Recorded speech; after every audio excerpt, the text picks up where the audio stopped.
What's been banned for the first time at the GH? Wives. They're not, no partners are allowed. No partners, golfing resort, Ireland.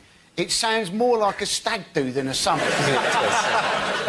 Michelle Obama stayed in Dublin, I think, didn't she? And they went to Riverdance. Is that still on in Dublin? No, Riverdance? actually, I don't. We must have put it on specially. Literally, I think they went, what are we going to do? Do we have some dancers still lying around, you know, in parks with their legs still moving, just looking for we'll dance for cash written on a time.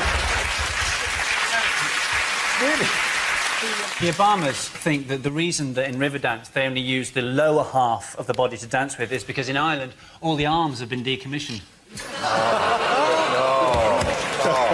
like that. That's really good. I think that'll work itself. A long journey. They got there at the end. They usually have a special programme of, like, sort of visits and lectures for all the wives. And you have to feel sorry for Angela Merkel's husband, just generally. Oh, Joe Merkel. Sorry. Didn't Barack Obama talk to some of the kids before the GA started? I thought that was good, because out of all the leaders, he's probably the best one. One, because he's obviously a great speaker, and also because most of the young white kids nowadays are talking like they're black. So, probably anyone who can relate. Oh, yeah, what else does Barack Obama get that Putin wanted? Michelle Obama. Quite possibly, but He got the gym. Yeah. He got the gym, yeah. He got the gym. There was a fight over who would get to go in the gym. Because they wouldn't work out at the same time. Fair enough. It's very difficult to negotiate with somebody who you've seen vigorously toweling their balls. So, what about trade? Can we talk about this later? No, now's as good a time as any. But he lost, didn't he? Obama got it because Putin gave in because he said he was going to get his exercise by swimming in the lock. Yes, there's a lake lock. Yeah, very early in the morning. It's odd that Putin wanted to swim in an icy lake, because that's normally what happens to his critics. You know, Putin, you know, because he loves the hard man image, doesn't he? This is just a photo opportunity for him. You know exactly that when he comes out of that Northern Irish lake, he'll have a bear going, I just found this. Just a KGB guy in a suit going, can I get out yet? Shut What tax reforms have they agreed? They have agreed, basically, that they should do more with tax havens, and Yes. they should be more transparent. There's always ways around it, though, isn't there? I mean, Jimmy Carr's registered as a Channel Island. I think he's literally registered as a Jimmy Carr. He just pays road tax.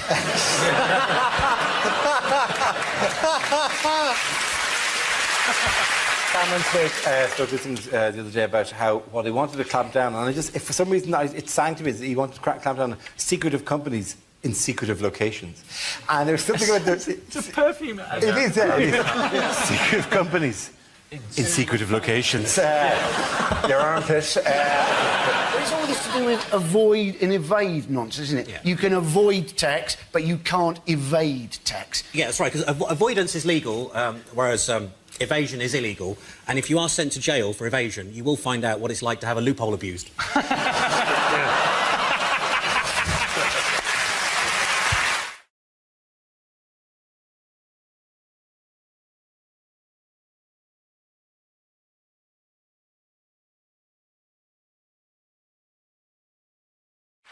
Now we come to our final quickfire round called Scenes We'd Like to See. This is for everyone, so if you could all make your way to the performance area, please. I will call out ideas for scenarios we'd love to see, and the performers come in with their suggestions. The first subject is the worst thing to hear over a tannoy system. Only you can hear me.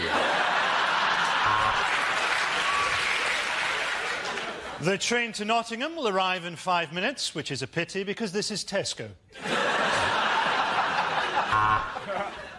Second floor, but you can't get out. Welcome to our school sports day. Mark will probably get stuck in a sack. Ha, bloody ha.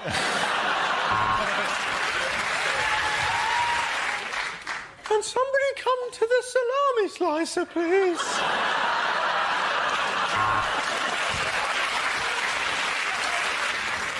If anybody has found a Vicks inhaler...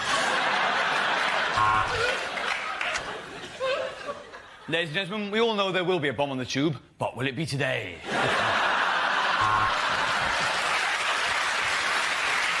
The lift doors are closing, leaving you trapped in an airless, windowless coffin, hurtling downwards at 100 miles an hour.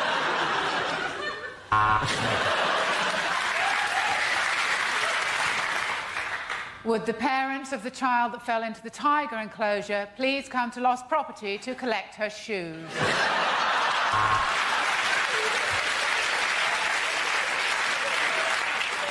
The plane's about to land in Glasgow. Passengers are reminded to set their watches back 25 years. The next topic is unlikely lines from the final Harry Potter book. Don't worry, Hermione, I can get rid of it. Chlamydia disappearo.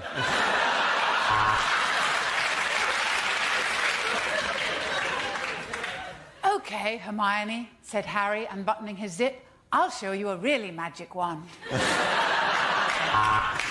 Harry had always thought that he'd meet his death at the hands of Voldemort, so imagine his surprise when the doctors told him that he was HIV positive.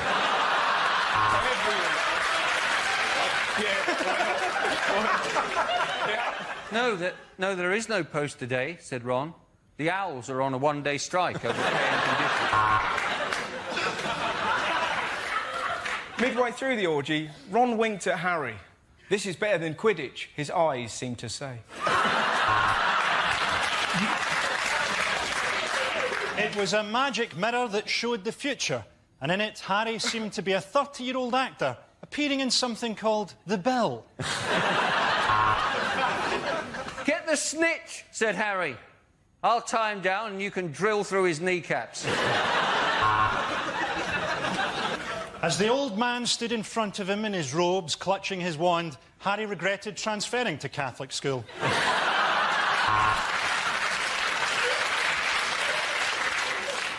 I'm sorry, Harry. I'm having a baby and it's yours, said Professor McGonagall. Then Harry says something, Hermione says something. Oh, who cares? I'm minted. At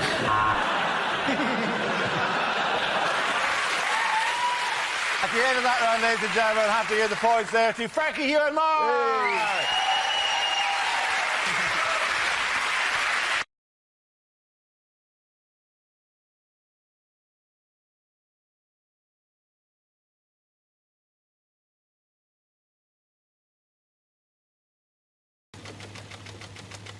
It's obesity and diet.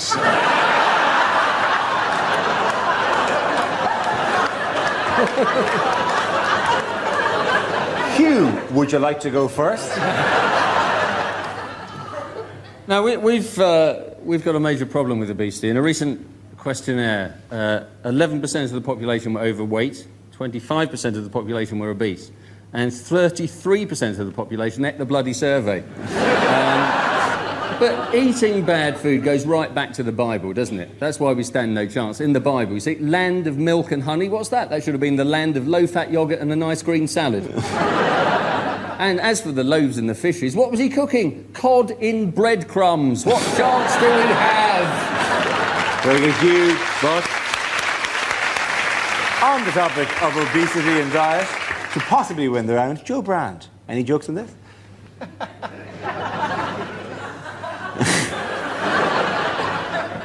I might just move the microphone stand because you won't be able to see me otherwise. See,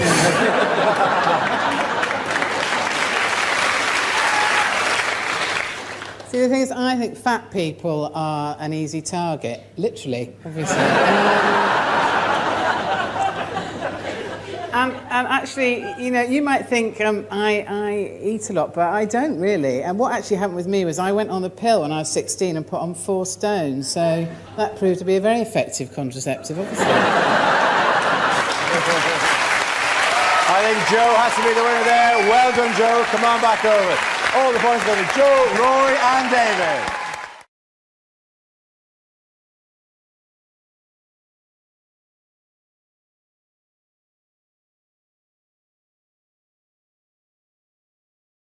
Cameron is basically trying to be tough against UKIP, isn't he? He's going to try and show everybody that he's really tough. And because what happened, he made a mistake. He called UKIP, he said all their supporters were fruitcakes, loonies and closet racists. And then loads of people actually went out after he'd said that and voted for UKIP. It was like it described a large part of the British electorate. There is a party for me! Finally. Brilliant! Don't you think it's ridiculous, though? I mean, the reason UKIP did very well in the European elections is because everybody's worried about immigration. And it's kind of... What I don't understand about that is why they think immigrants want to come here. It's like the immigrants have looked on TripAdvisor for Britain and gone, oh, yes, no, this looks good. Yes, it's cold, it's wet, they're shit at football, let's go there. That was an incredible generic immigrant accent. Very good. Tiny bit of Nigeria, tiny bit of the Indian subcontinent. It was amazing how you got them all. A little Susan of Sri Lanka. With a tiny little bit of meerkat.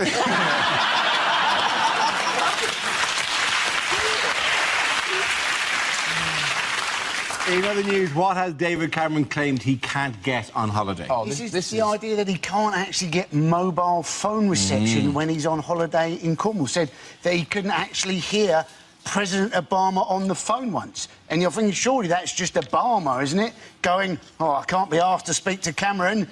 I'm losing you, David! I'm losing you! Bye! It's a very kind of terrifying situation that World War III could break out, but David Cameron would not know and be at the Penzance Otter Sanctuary. Oh, shall we invade Iran, David? Sorry, I'm at Trago Mills doing my shopping. Yeah, good West Country knowledge. That's excellent West Country knowledge. Have you been to Trago Mills? I've never been to Trago Mills. What is it, please? It is a shop. Thank you. It's a shop halfway down the A38 that sells cheap carpets and sports equipment, and it's also made to look like a mock Tudor castle, and it has peacocks roaming the grounds. Trago Mills sounds like a bad guy from a Bond movie. You have crossed me once too often, but you will rue the day you crossed Trago Mills. I have cheap carpets and conservatory furniture. I know that the point of this story is to sort of strong-arm mobile phone companies into sharing maths, some sort of technical element to it. But it is, I've paid a slightly ridiculous situation that if I walk 10 feet, I'm suddenly out. And all those times that Obama is ringing me, that I've got to return home, and like the local shopkeeper goes, "Oh, you had a phone call? You know, phone? Some Obama about rang." He said it was very sunny in Iraq. It just shows you the different level of technology between the two countries. Obama's got Air Force One and the Beast, and Cameron has got a Samsung Galaxy. I mean, do you think he got to the point where, like, you know, Nick Clegg finally thinks he's stepping up to the plate, like Cameron's on the phone, listen, my phone reception is a nightmare, we've got an important situation. Nick, I need you to step up, I need you to do the right thing. Can you get in touch with Vodafone and get this sorted out? Just call him on the landline. Yeah. That does seem... You seem to have cut through the many levels of the story quite easily. I wonder if he's on holiday with his family, it might be that he doesn't want to give Obama the landline number in case his mum answers. Oh, Mum, it's so embarrassing. He's supposed to talk to me, not you. The honest truth is, Obama doesn't call him. Why does he want to take work calls when he's on holiday anyway? He's on holiday, for heaven's sake. Obama shouldn't be ringing him when he's on holiday. He should be more bloody respectful. And secondly, we don't want him to be answering work calls. When he's on holiday, he needs to relax and get himself into the right sort of state of mind for running the country. You don't want him to be sort of making important phone calls about policy at the same time as he's trying to prevent his children squeezing sun cream into the car radio or something.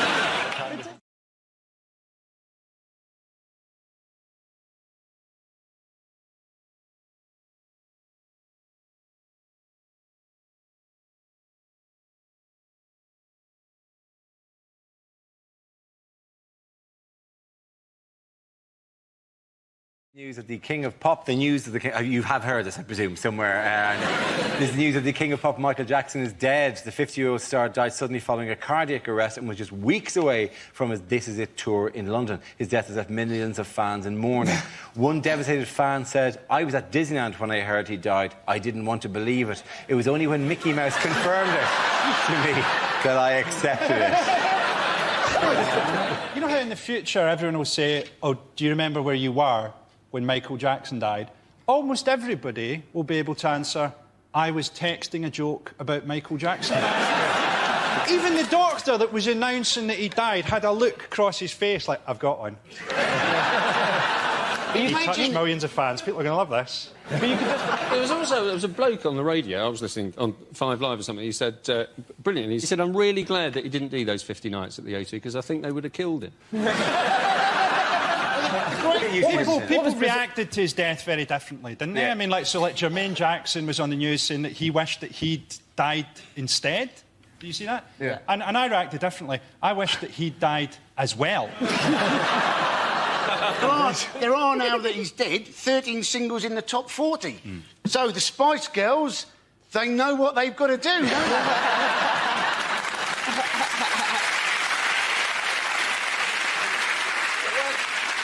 When they found him, they said that he was face down on the floor next to the bed, and they didn't call an ambulance for 50 minutes because they just thought he was looking for the other glove. It can't have been easy, though, for them to actually work out he was ill, can it? Because let's face it, he's been looking pale for 20 years. Yeah, but come on, I genuinely think the symptoms of a massive cardiac arrest are more than... You're looking a bit pale there, no?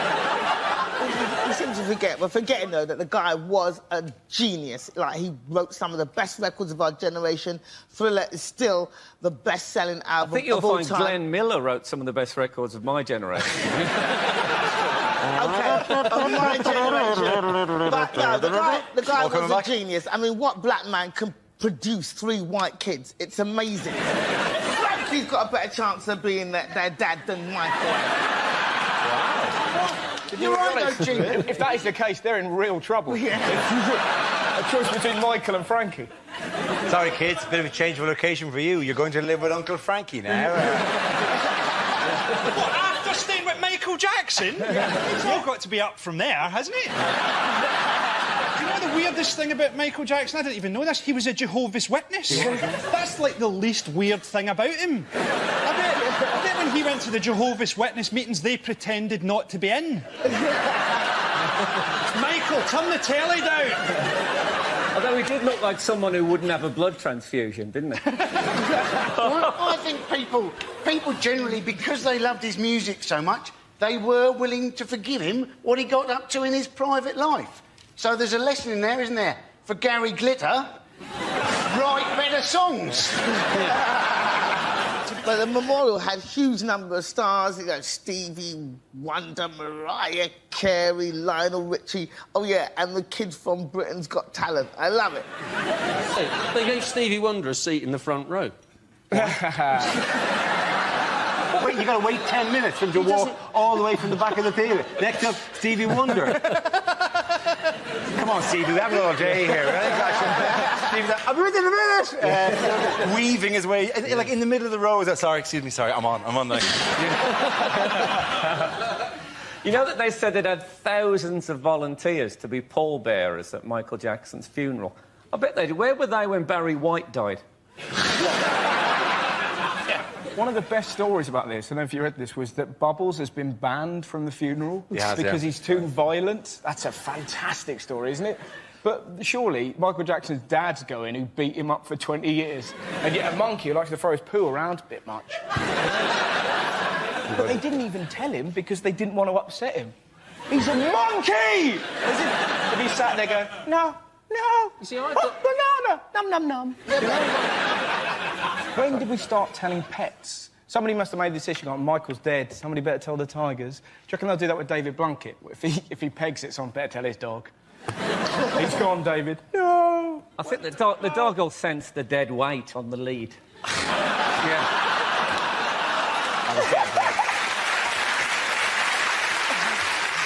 I think he should have left Bubbles to Diana Ross. Because it's great. He left the 3 kids to Diana Ross and she didn't know.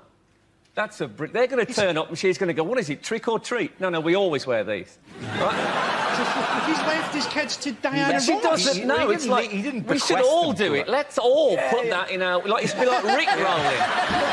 It would be great, though, if we did leave everything to Diana Ross, if everyone in the world got together, just leaving anything, you know, like a bugle or a flute, just so that she'd be sat there going, this is ridiculous. I feel like I'm in the middle of a chain reaction. Do you think?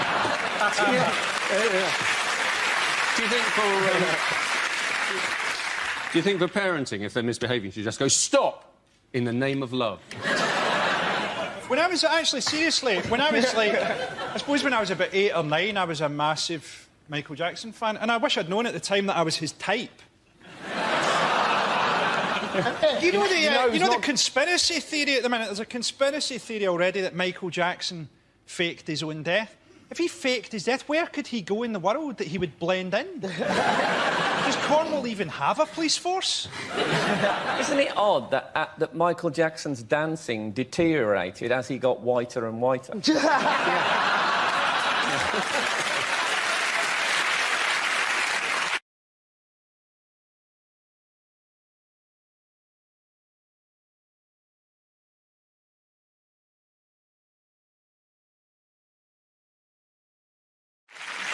The next topic is what a rugby commentator would never say.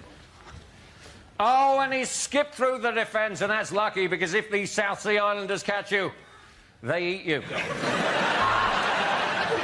It's time for the scrum, where the players can have a quick kiss and exchange phone numbers.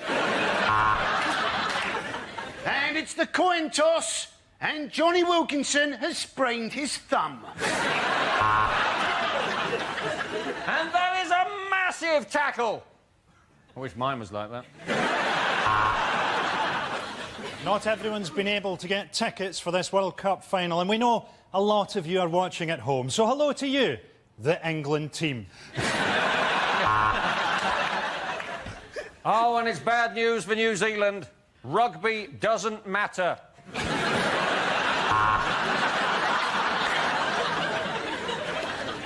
Keep an eye on this ball as it hits the ground, because it's such an unusual shape, it could go anywhere.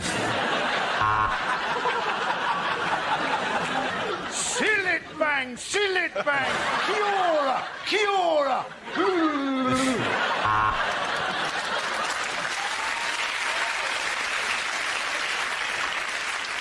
All pretence has been abandoned as both teams take to the field naked, covered in lubricant, to the sound of pounding techno.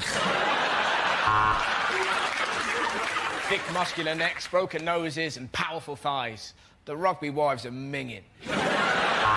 Well, he is in many ways the perfect fly half. Legs of a human, torso of a blue bottle.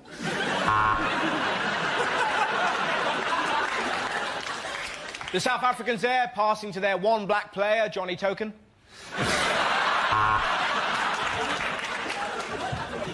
So it's England versus Samoa, a team of rank amateurs against Samoa. That's it, ladies and gentlemen. The points go to Russell, Ben and Andy.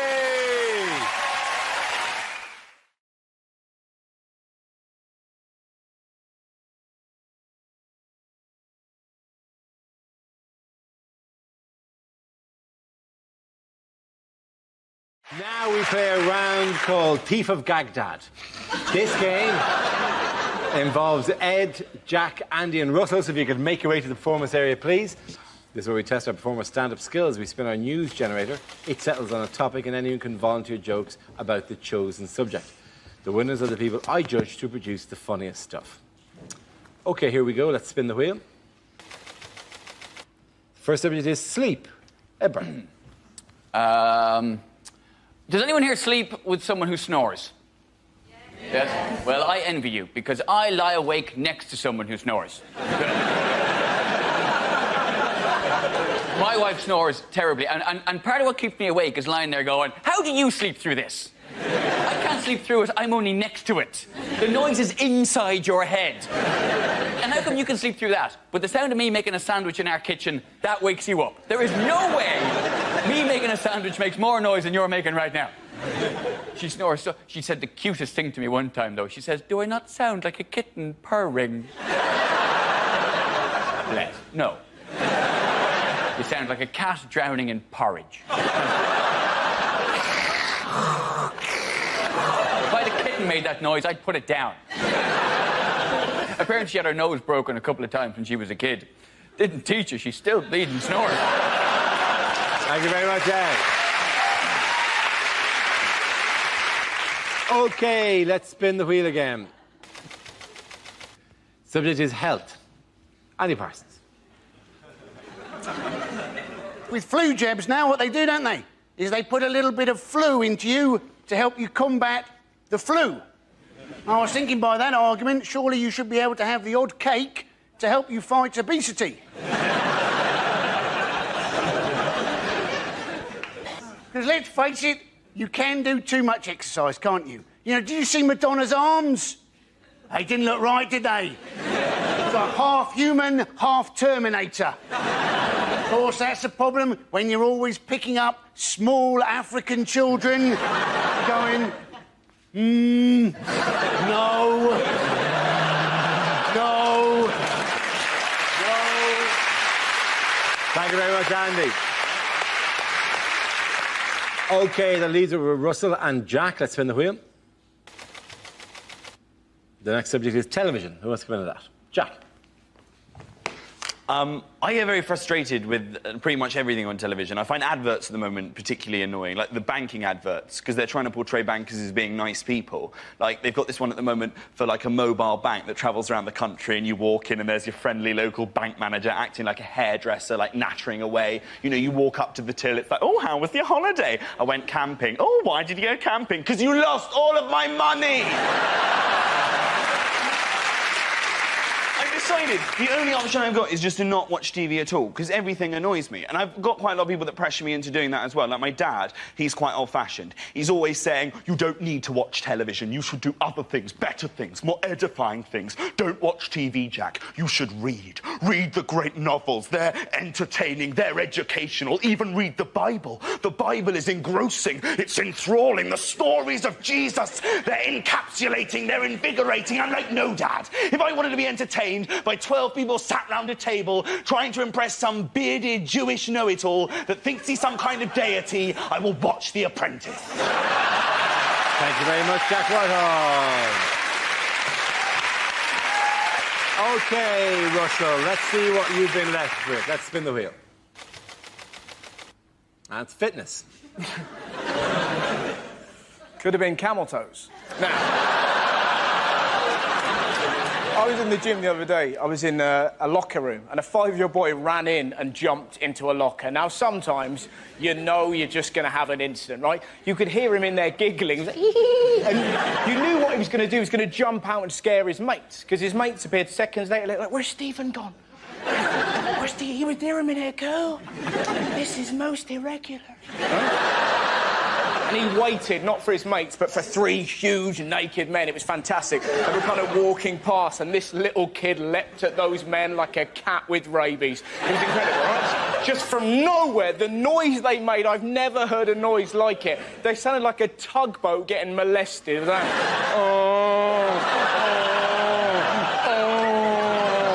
His long-suffering dad is in the showers, obviously heard this and went, that'll be my bloody boy! Ran back, confronted this glowing hellbeast and went, Stephen, what have I told you about acting up in public? And this little kid cut his dad down with one very simple sentence. Dad, your willy's moving? You're just there going, oh, the world is a better place. Thank you very much, Russell. At the end of that round, the points go to Ed and Jack.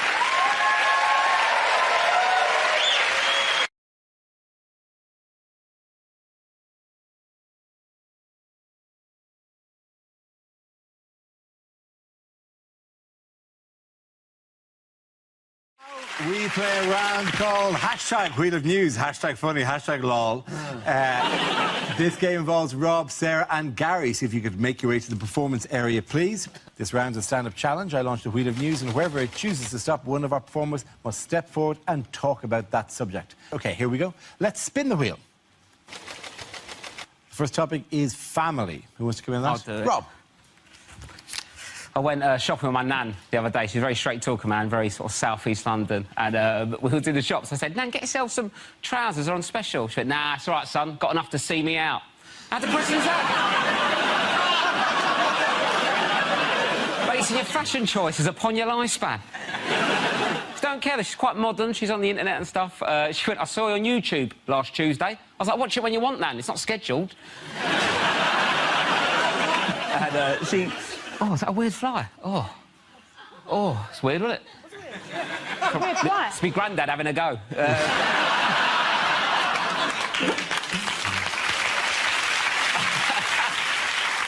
I went to visit her recently. Her internet weren't working right. She went, "Can you sort my internet out?" I went, "All right, Nan, show me how you normally log on to internet. I'll see what you're doing wrong and get it done." She went, "What I'll do is I click on the start button." I was like, "Right." She went, "I go into programs." I was like, "Right." She went, "I go into accessories." I'm like, "Well, that's wrong, but carry on." She went, "I go into games." I'm like, "Oh, God." I go into solitaire, play that for a bit, click on the cross, and I double-click on Internet Explorer. And I'm sitting there thinking, you could probably cut out the middleman now. And I was worried that she's at home thinking that she has to play solitaire to get online. I need to send that email, but I cannot face another card game. I'm sick of it. Any sort of, like, internet, sort of computer people are thinking, actually, Rob, that is the incorrect route to solitaire on the latest version of Windows. You're correct. But she's on Windows 98. We're not upgrading her. It'll see her out. Well done, Rob. OK, let's spin the wheel. Somebody who's ageing. Who wants to talk about that? Sarah. OK, so I'm 33 years old, which is where magazines will tell you that a woman has her sexual peak. And I used to think that was a lie, that it was something that they were saying to younger women so they wouldn't be afraid of getting older. Like, oh, yes, you will have a moustache and a slow metabolism, but you'll also be gagging for it all of the time. And now I'm this age and I do believe in it. I basically think your body starts flooding with hormones because you only have so much longer left to have a child, because that's it. I'm 33 and I've never had a baby. I have had a tapeworm. It's not the same. And, but the trouble that I'm having is, so my boyfriend's also my age and he's experiencing a lot less interest in sex. He's having a sexual slump. Because apparently boys have a sexual peak when they're around 18. And that is not fair. That is a horrible trick that nature has played. Because an 18-year-old doesn't want to have sex with me any more than I want people to know that I've done that. And it's not fair. It's not fair, because when I was a teenager, I didn't particularly enjoy or understand sex, yet I had it all of the time, out of politeness, or to stay friends with someone, or say thanks for the lift. Thank you very much. Well done. Very good. So that leaves us now with Gary. Let's see what you've been there for. Gary, let's spin the wheel. And the topic is shopping. Away you go. I bought a slimming magazine in W.H. Smith's. I didn't read it, I just wanted a big bar of Galaxy for £1. I bought some fancy pens at a nudist art shop. Felt tips? No, but I touched a couple of bollocks.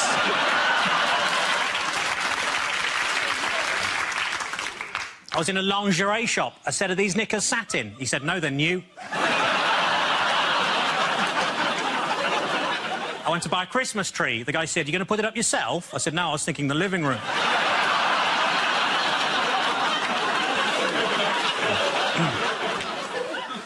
Bought a chameleon, lost it. Why is it that when women go to the toilet in pairs, no one minds, but when I did it, I got thrown out the greengrocers?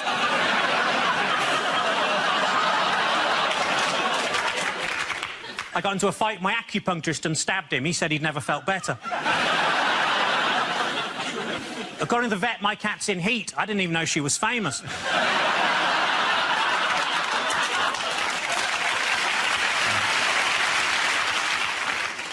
friend of mine keeps going on and on about how good his orthopaedic shoe is, but I think he's built it up too much. I bought an advent calendar for Jehovah's Witnesses, but on every door somebody tells you to fuck off. Thank you. Oh, brilliant. We're at the end of that round. The points go to Gary Delaney. Come on back.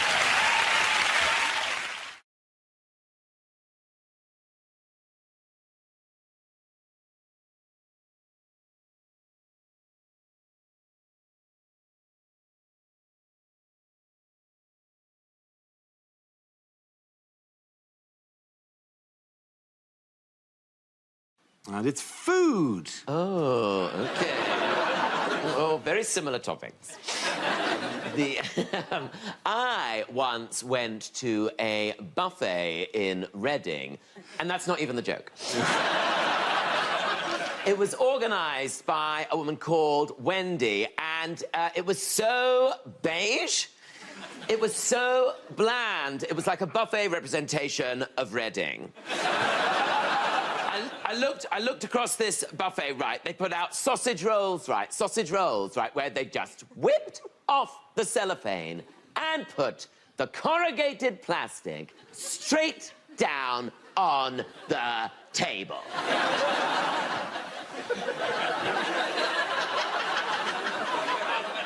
Like we were dogs!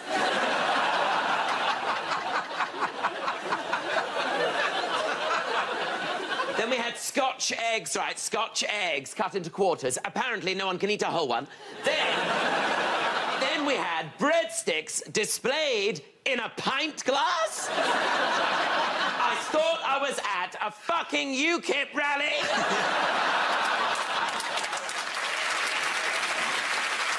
Then she starts putting down cold pizza slices next to wontons. No one's mixed Italian and Chinese cuisine like that since Marco Polo. Then she brought out the quadrant of dips. You know, the 4 dips. The 4 dips of the apocalypse.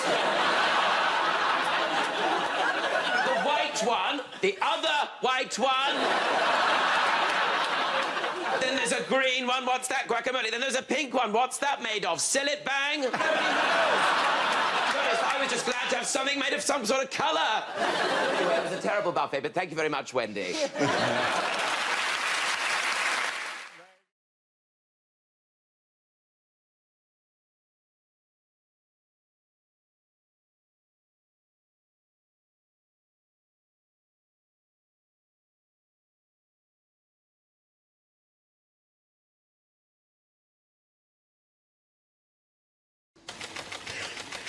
And the topic is school.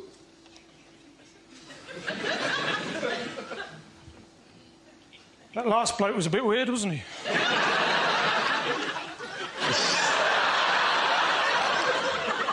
Anyway, I went back to my old school the other day, first time in 30 years. I took a note.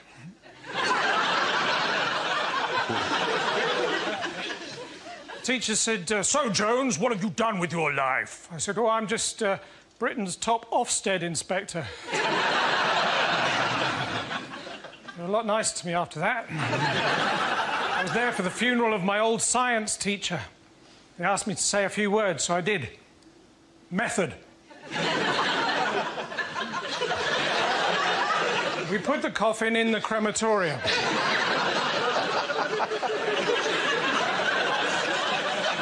Observations. It burned with an orangey bright flame.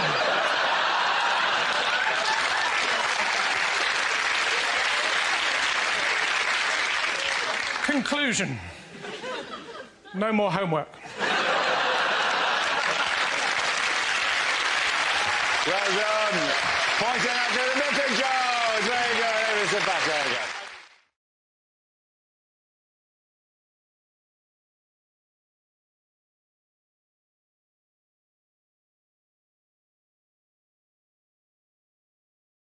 This, you may not have seen one. It was a story in Ireland in the Evening Herald in Dublin last week. And it's quite a moving story. It's about Alzheimer's disease. Oh.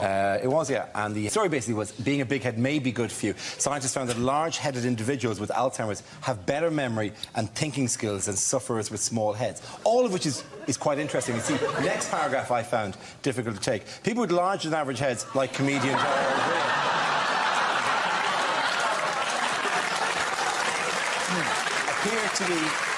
appear to be better protected if they develop Alzheimer's disease, as studies suggest. Now, that would be all right if it wasn't for that. Like, the article actually came with a giant photograph of me next to the article, under the word big head, that protected me at that time.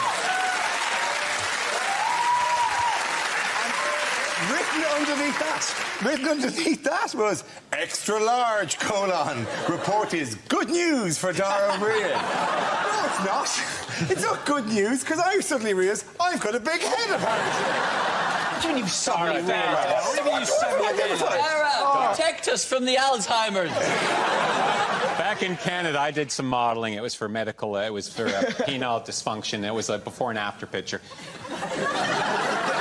This is true. I don't model. I don't model for big heads. I don't regard myself as having a large head. I don't have difficulty buying hats. I don't have difficulty getting into jumpers. My head is causing me no... When did those three guys get here?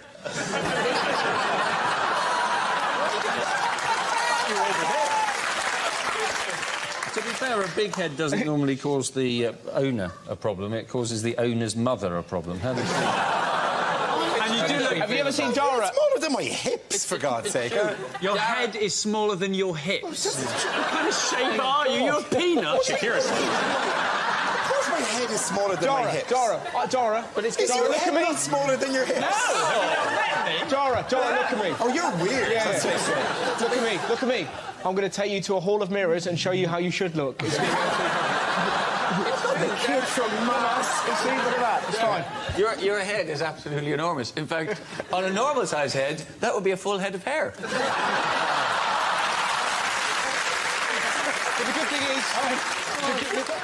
Are you not staying in my house tonight? When Dora opens an umbrella, it's like one of them little cocktail ones. To put in context how big it is, Dara, it has its own gravitational field. It's pulled in an entire planet behind it.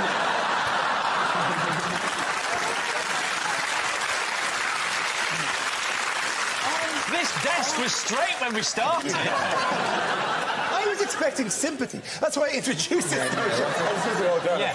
What I did was I said something about... I revealed a weakness in front of 6 comedians, and I thought, there's a group that'll help me through this.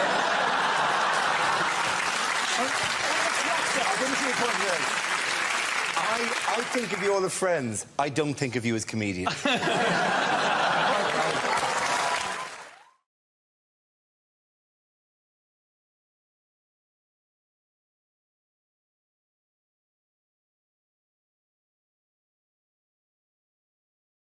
Here we go. Let's spin the wheel.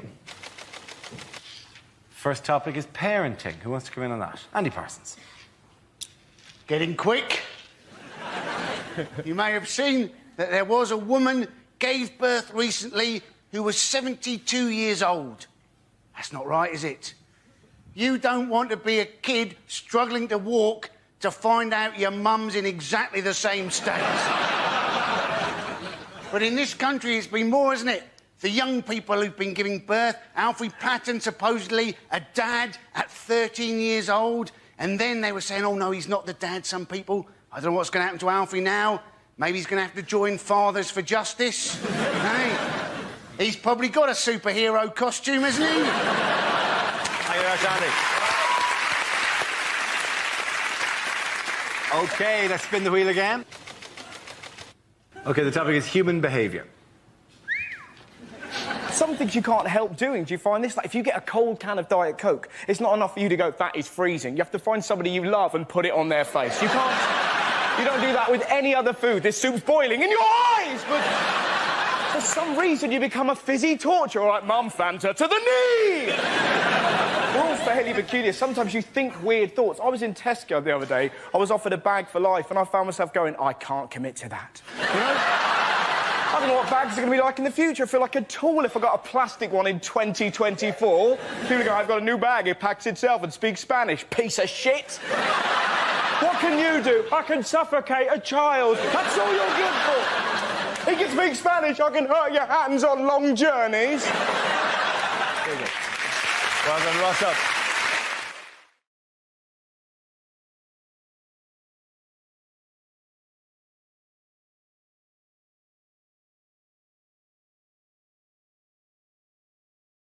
The worst person to be married to.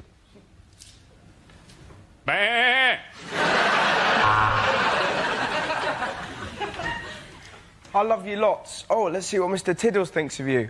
What do you think? Die, bitch! Brace yourself, Agnes. It's that time of year again.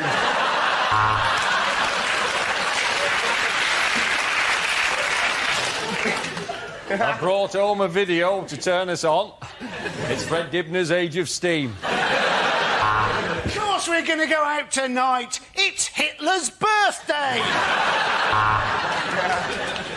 But he's my dad. We do everything together. You want me to put my dingaling into your fairy cave? Are you mad, woman? But you can't use that toilet. That's my toilet. He sleeps in the bed with us, OK? Don't make me choose between you and the wolf. Please, please, Pavarotti, let me go on top. OK, pointing in that round with a Russell, David and Andy.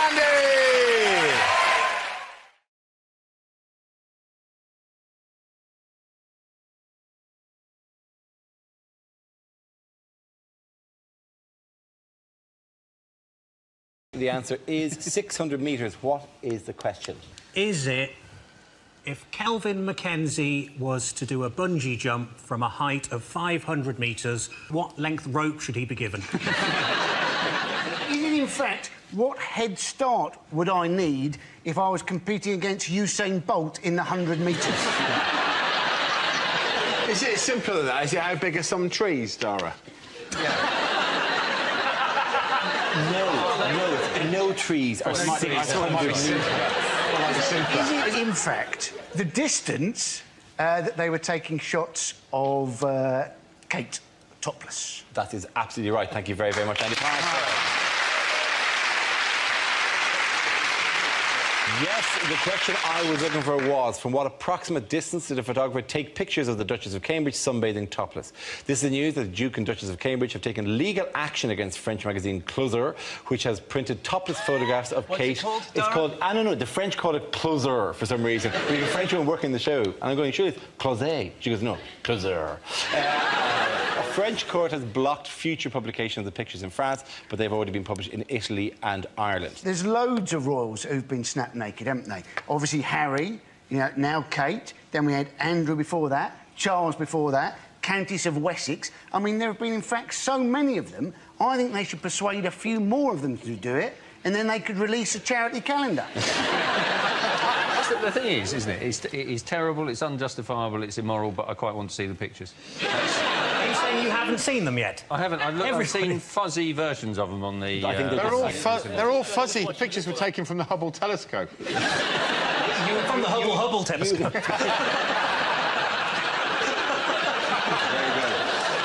What I found intriguing was I think, I don't know what everyone was, I was certainly waiting for the next time she appeared in public to see if she would acknowledge what had happened to the cameras. And she didn't. She just did the same smile that she always does. Because if someone had photographed my meat and two veg, I probably would have come out and gone...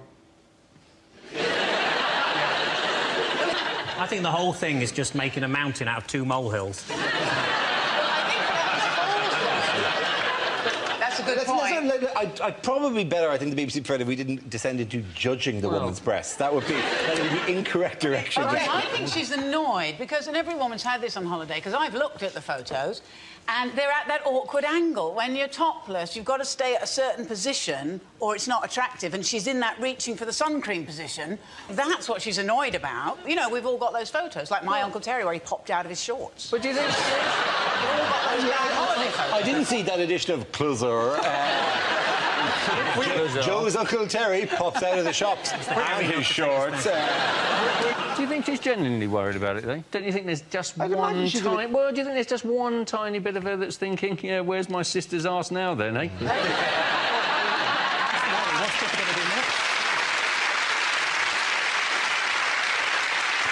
To their credit, no British newspaper editors have published the picture, although they have all had a proper think about it. But the massive hypocrisy of it is astonishing. The Sun, I like it when the Sun gets on its high horse about something. It said, well, no responsible paper would touch this with a barge pole. 2 weeks ago, you were doing everything you could to show us Harry's barge pole. Which publications have printed the photographs? Closer. The Irish Daily Star, because Star. she's not your future queen. Well, that was the Irish Daily Star thing. There's an Italian magazine called Key and the Irish Daily Star both publish it, but they give very different excuses, right? The Italian excuse is very... But they are young and they are beautiful and they are in love. And the Irish Daily Star was, she's not our queen. Yeah. But when they publish photos like that, and there are always photos like that, not of the royals, but they're, you know, kind of topless photos in magazines shot with a long lens. They are always of, there's kissing and cuddling in the pool, and then they're putting sun cream on each other. And these are meant to be sexy, erotic. There's nothing less erotic than putting sun cream on your partner's back, is there? It's just something you have to do. Yeah. And the reason you have to do it is because you can't put sun cream on your own back, so you've got to reach a deal with the person who's going to do it. That's all, isn't it? That's all it is. I was photographed on a holidays once by Papt, yeah. I was taking a holiday and I was doing exactly that. And the pictures, if you saw them, they were quite shocking. But and it was an intrusion. That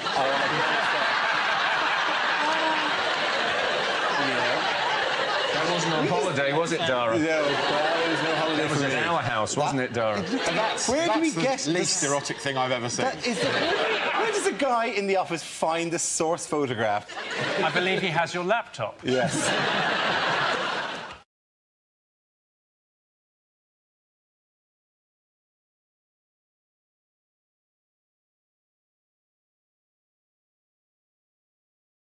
Our next round is called If This Is the Answer, What Is the Question? On the board are 6 categories. Nigel, which category would you like?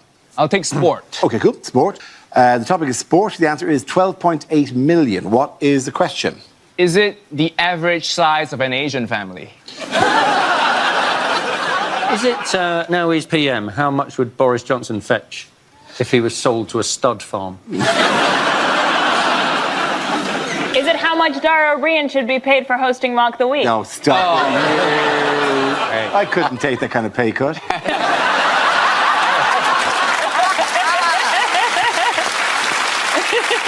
My children need wine. Is it how many times when trying to buy alcohol have I had to say the phrase, would a 17-year-old have a nectar card?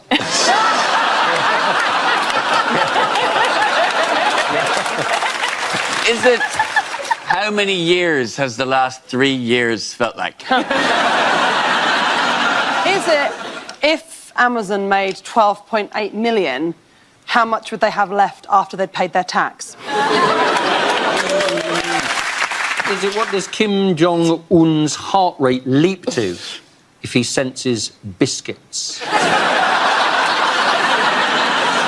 Is it how many men on Twitter will see my Olga cockpit as an invitation? Not just men. Bring your own cock. I always do.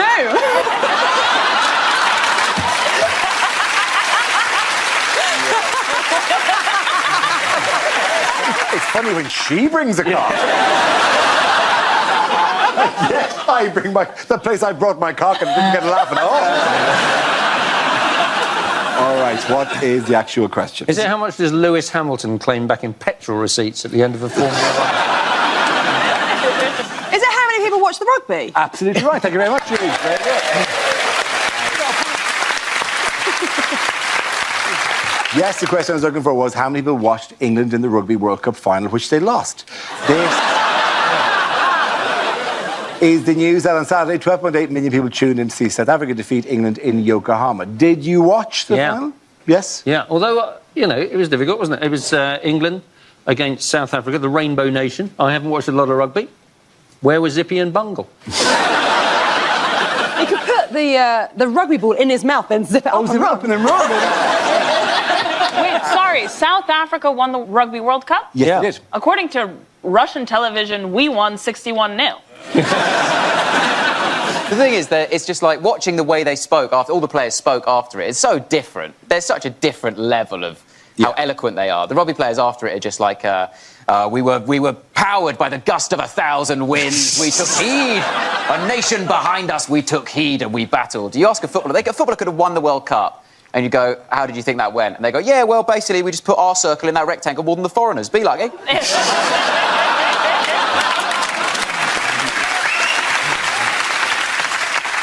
I like that this was held in Japan, you know, because this is probably the first thing Brits have seen from Japan that's not porn or Godzilla. Good, it's good that you lost there, too, you know. That's revenge for selling sushi in boots.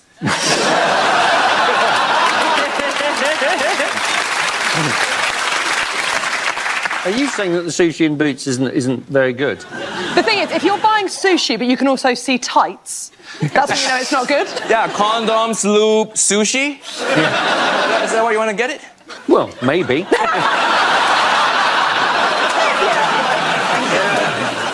You know, dude.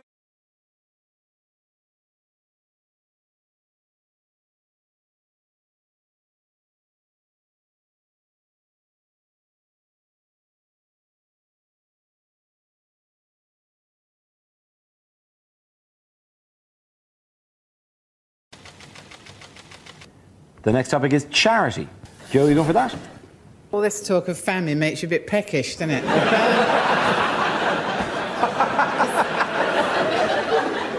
It's comic relief, right? Keep asking me if I'll go out to Africa, you know, to sort of comfort people. But how are they going to feel with me getting off the plane? Hello! You're all hungry, are you? I've had a good dinner. And, you know, there are huge problems to be tackled in Africa. I don't know if you know this, but actually in South Africa, you can insure yourself against getting raped because if you catch the HIV virus, treatment's really expensive. And what's that going to be like? You know, you're walking along, some bloke jumps out from behind a hedge, gets his ghoulies out, and you think, oh, Christ, there goes me no claims bonus there. Sit down, Joe, please. OK, let's have another topic. Topic is crime. Who's coming in? John. The most important thing to remember about crime is that any law only makes sense in context. Look at sport. Punching someone repeatedly in the face is lauded in boxing, but is seriously frowned upon in table tennis. Similarly, if you come out of your corner in a boxing round bouncing a little ball on a bat, it's going to be literally seconds before you're staring at some lights. Furthermore, Moses. Now, there's a man who'd be on pretty much anyone's list of top 5 Jews. But think about it. When he led the children out of Israel, he was technically guilty of 3,000 counts of abducting a minor, bush arson, trespassing, and abducting the sea. And yet he walks free today. There really is no justice. Well done, John. Very good. Sit down. Leaving us with 2 contestants. 1 topic we'll give you. Fight it out. Straight battle. What's the last topic this week? Jacques Chirac. Europe, let's say. Hugh, do you want to go first? Britain isn't getting on very well with France at the moment, and it is partially because the French are a bit snooty. For example, take Concorde. Do you know, in the original version of Concorde, the French had their plane built with the front hinged the other way round, so it could turn its nose up when it landed on the ground. But the kind of European integration we don't any of us seem to mind is town twinning. Everybody wants a French, you know, town to twin with. And I didn't know how it happened, actually, until I recently went to Swindon. Met a bloke from Swindon Council. He told me that apparently it's very like getting a teenage pen pal, on the basis that Swindon was getting on very well with Monte Carlo, until they sent them a photograph and never heard from them again. Very good. Very good. Well done, Hugh. Give him a round of applause. It is a head-to-head. Al, on the topic of Europe? Well, of course, what's happened here is the French. The French have voted against Europe and now expect us to cough up for it. It's the classic example of the French attitude. They've lost the plot, basically, completely. I mean, these are people with a town called Brest, and none of them think it's funny. In any other country, a melted cheese would be regarded as a f***, wouldn't it? They're up to something, aren't they? No, they're up. Well, I'm not done yet. Staying over there with their own customs. The point is, I think... I mean, that Eiffel Tower's a tragic waste of Meccano, isn't it? As a result, French boys have nothing to play with except themselves, and that's how it started, isn't it? Al, thank you very much. Al Murray, give a round of applause. Tough to say. I'm giving it to Hugh. I'm giving it that side. Sit down, both of you.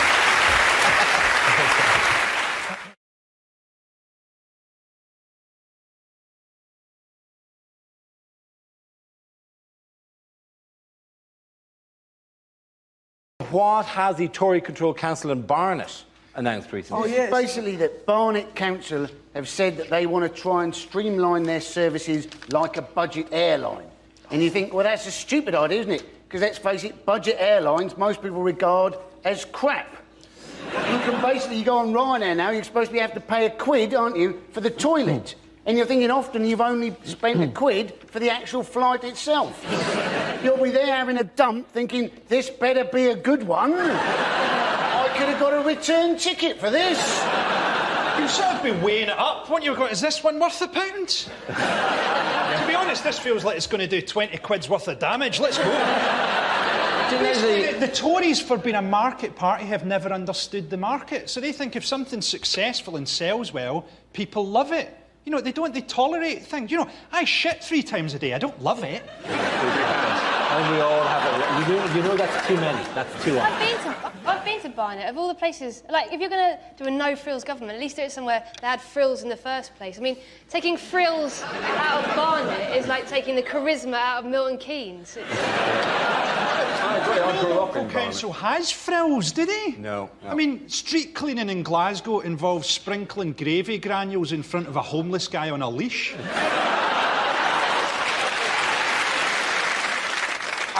Of all weeks, this week where there's been a bank holiday in England would be a very good week, because I would imagine up and down the streets of England there have been millions and millions of bins left out for 24 hours because people forgot, because it was a bank holiday, that the bins would be collected a day later.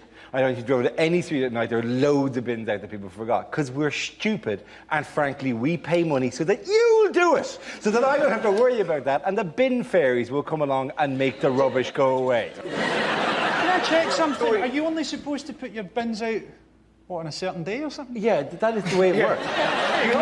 You're not supposed to leave the bins out and after every meal walk out with a plate and just scoop them into the day. Well, there you go, that's what a maverick I am. I'm having 3 shits a day and I'm putting my bins out whenever I want. Nobody stop me. And have you ever noticed that, like, people in your street are getting more and more hostile with you? Yes. I thought it was my appearances on this. You're probably quite charmed by that. But the fact that you just pile up household effluence. What if the time that I'm supposed to put my bin out, I'm having one of my 3 long shits? Where are you having long? It's not like a mail train where, like, you have to hold your bin out at exactly the right moment.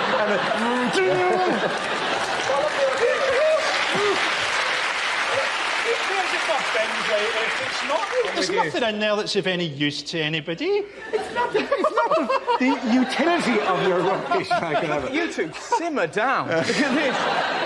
Every night after we record this show, I have to go and do the fucking bins, right? I go home and not only do I have to do the bins, I have to separate everything I've used into every component part. Hounslow Council have given me... It's just driving me up the wall, right? Do you know about it? They give me a bag. They give me a bag.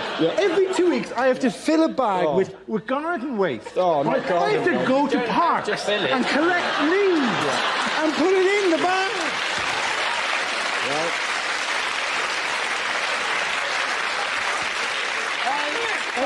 There's no reason you shouldn't put your bins out whatever day you like, because you're enormous. If I was you, I'd just pour everything out the top floor window, and when someone turned up to complain, I'd say, yeah, what about it? I look like I was created in a science accident.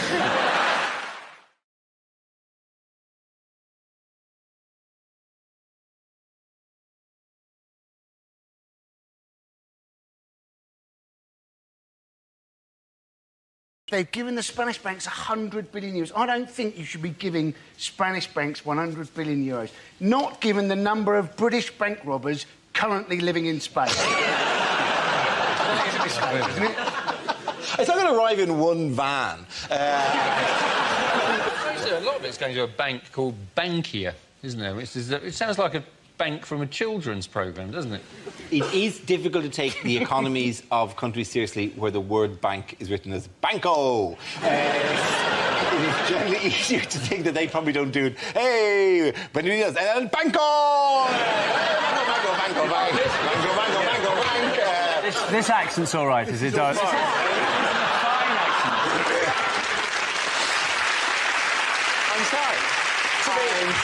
To be honest, Dara, you've been doing a ridiculous accent since the beginning of this series. No, but Dara, Carlo, it does help when you go on holiday there, though, doesn't it? Because, you know, even someone like me, I walk along and I go, Supermercado.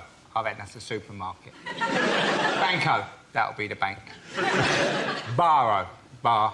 Got half a chance. You've been to Japan? Nothing. They give you nothing. You walk about, you don't know what you're doing. I was in the bank the other day, this is absolute truth, and a man had a shit on the floor.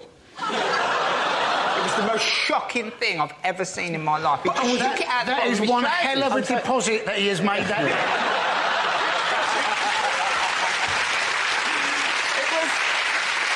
He probably normally does all of his banking on the internet, but he couldn't log on that day.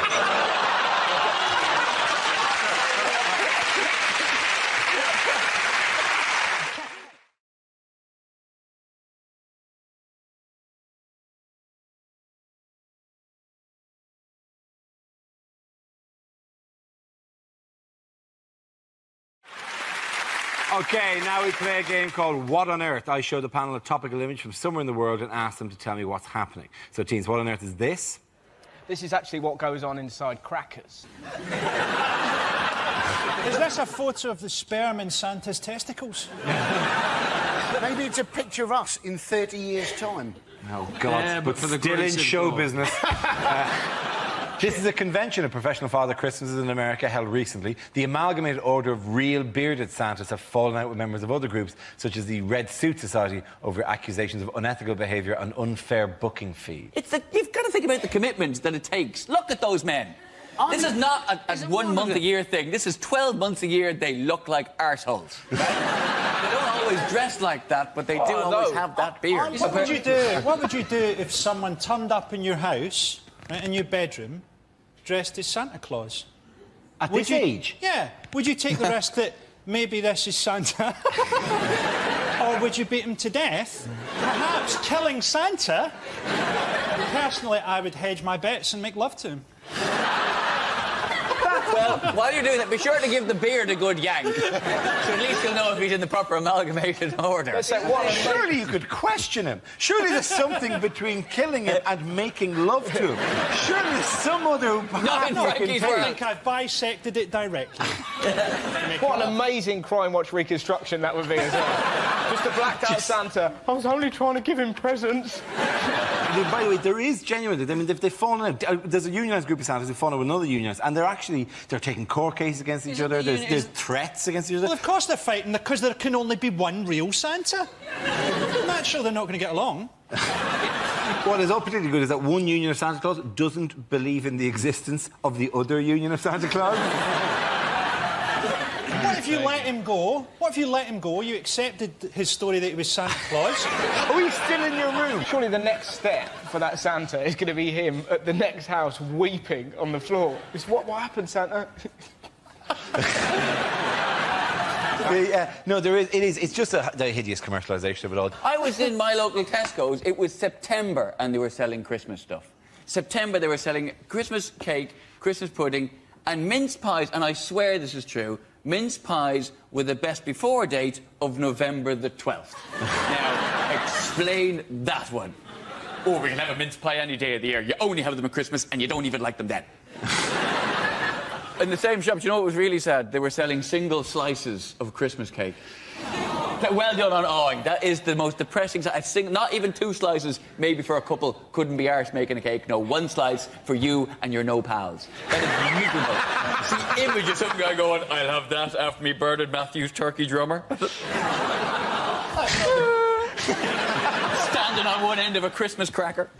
What if he's wearing the Santa jerkin, but he's got no trousers on and a balaclava? What then? He's a half-naked burglar with a red jacket on. This is changing all the time. Maybe that's how Santa got killed in the first place. Maybe one night he went... Santa get killed? That's at the beginning of the show. I'm Frankie Boyle, and this is a very different Mock the Week. That's exactly how I was hoping this would pan out.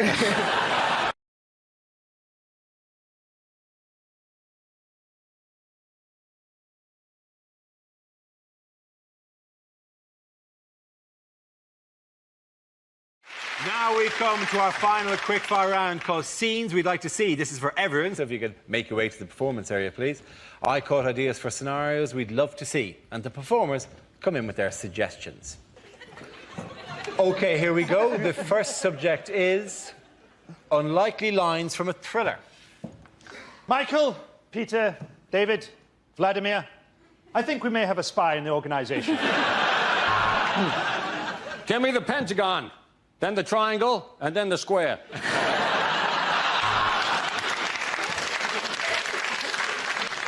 Ah, Pussy Galore, Bond here.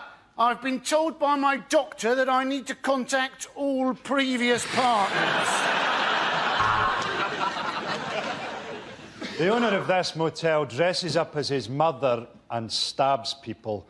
But the guidebook says it's still better than the Ibis. I want you to go to Warsaw, meet a man called Borislav. You'll then ask him why he didn't fix my plumbing before he left for home. Miss Scarlet looked at him through the window. He had one massive testicle like a space hopper. That was why they called him Professor Plum.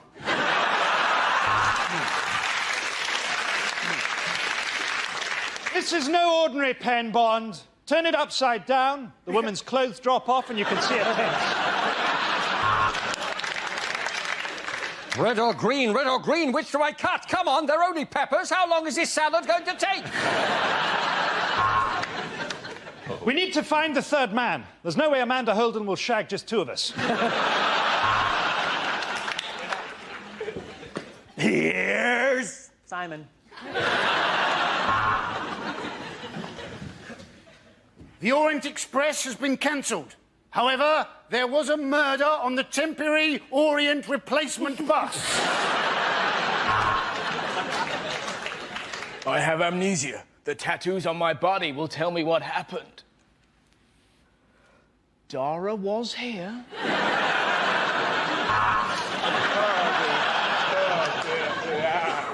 I'd been a serial killer for 4 years, but they'd never given me a nickname. Then, you bite one guy in the ass, and suddenly you're the butt muncher. Ah, the butt muncher's got me! The butt muncher's got me!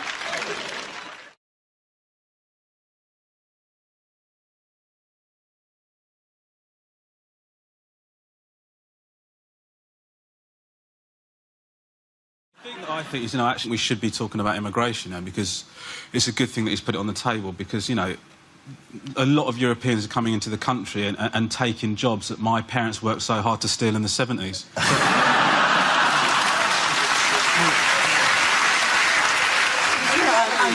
On behalf of the Irish, we were quite irritated at the time. Because we'd done a good job of nicking those jobs in the 50s, and then you arrive in, waving spices and whatnot. We had no response to that. Well, listen, if UKIP get in, it is you who are in trouble, because it is, taking jobs from British people is their big worry, isn't it? This will be Mock the Week with Sue Barker.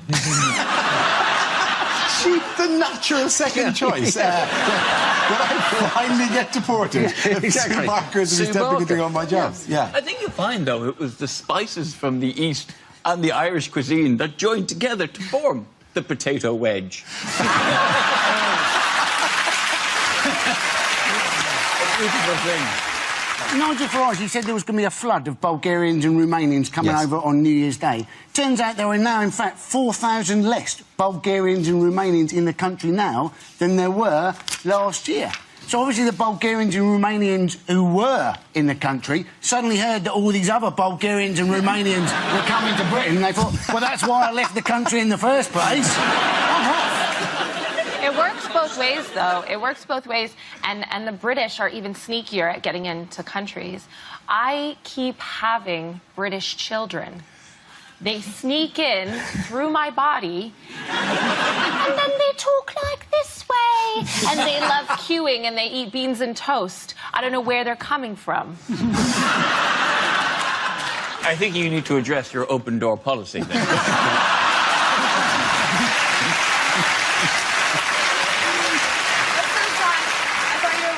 At me a couple seconds ago, but you just thought of that and were laughing at yourself and waiting to say it. I'm really quite pleased with myself. To be honest, he's still laughing at Potato Rachel. He's on a bit of a run at the moment.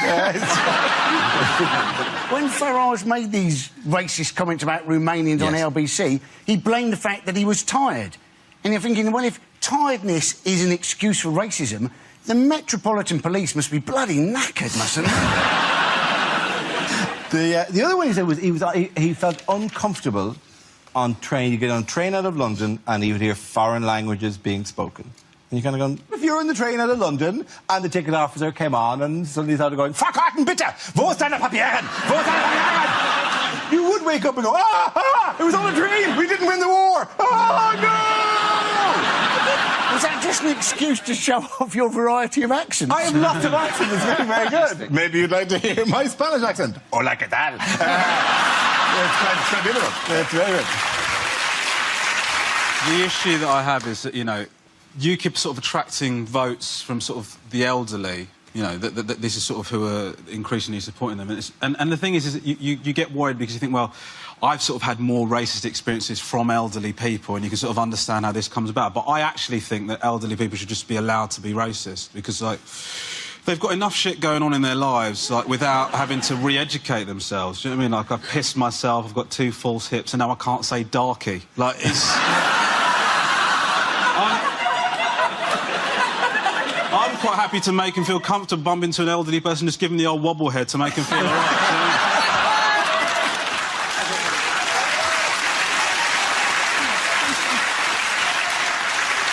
I don't mind that UKIP's on telly all the time, even though they've got no MPs in the House of Commons.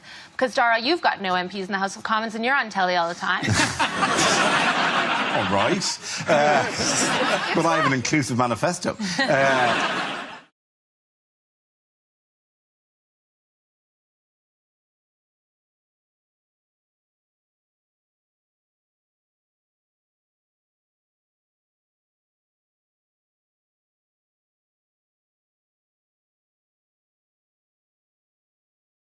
Love a quiz. It is our Liz quiz.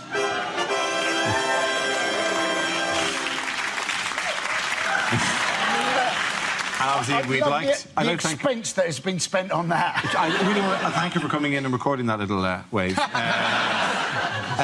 What 2 common documents does the Queen not have? The Da Vinci Code. And Life of Pi. Next. Yes. Oh, the rest of them, she has them all. She doesn't have a driving licence. She doesn't have a driving licence, no. Although she has qualified to drive. Yes, she has. She can drive. She was trained to drive in the army, as far as I know. She did, yeah. She stripped down engines and everything. In the absolutely, yeah. Passport. Doesn't have a driving licence and is the only person in the country who doesn't need a passport, as they're issued in her name. And so she cannot issue in her own name because, you know... But I think she's relatively good on the ID front because she just take out a tenner and go... you don't get this? Go send a letter, bitch.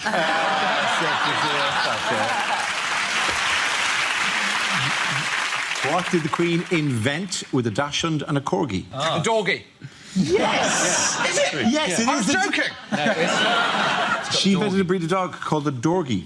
Which, you say she invented it? What, she was there going, right, you put that in there now. She didn't invent it, though, did she? According to this card, yes, she did. She couldn't have gone on Dragon's Den. One needs £30,000 for 40%. It's always 40%. That's all they ever want, no matter how much you're going to say initially. 8%, 40. It's commonly known that the Queen owns the UK swans. Commonly known that the Queen owns the UK swans, says here. But what other water-based animals does she also have the right to own? Ducks. Not ducks, no. Shopping trolleys. I think it's... Is it dolphins? It is. It's dolphins, whales and pretty big sturgeons. on the royal family. I know a lot of stuff. You really are, actually. It's quite worrying. Well, anything, dolphins, whales and sturgeons within 3 miles of the UK, they're hers. Do the dolphins know, or do they just stray in and then that's it? If they get too close, she's in a speedboat constantly. All right? Just patrolling that 3-mile limit around the country, right? With her army of swans. With her army of swans who work to track them. when she does that wave, she's actually doing a fin motion to summon her dolphin army. Army of dolphins, assemble! I come to do with an army of dolphins. I want £40,000 for 35% of the company. I have invented a swolfin.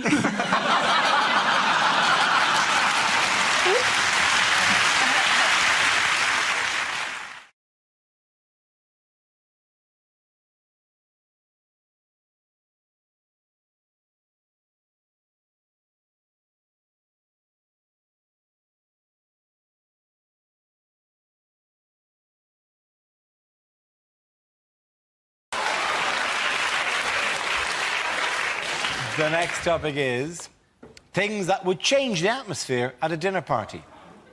Ignore the banging. She's been in there for 24 years.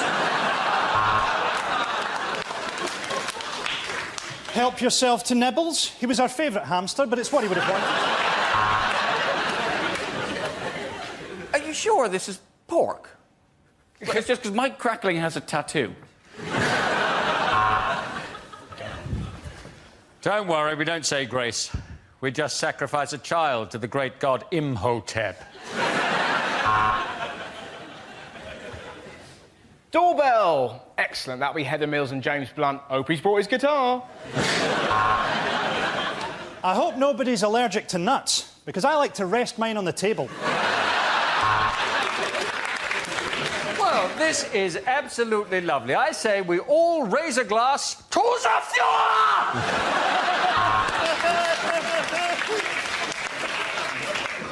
10 of you arrived.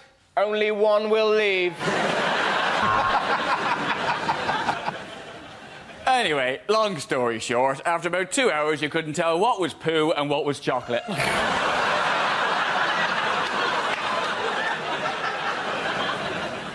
There is a vegetarian option. You can fuck off. OK, at the end of that round, the points go to Russell, Ed and Andy.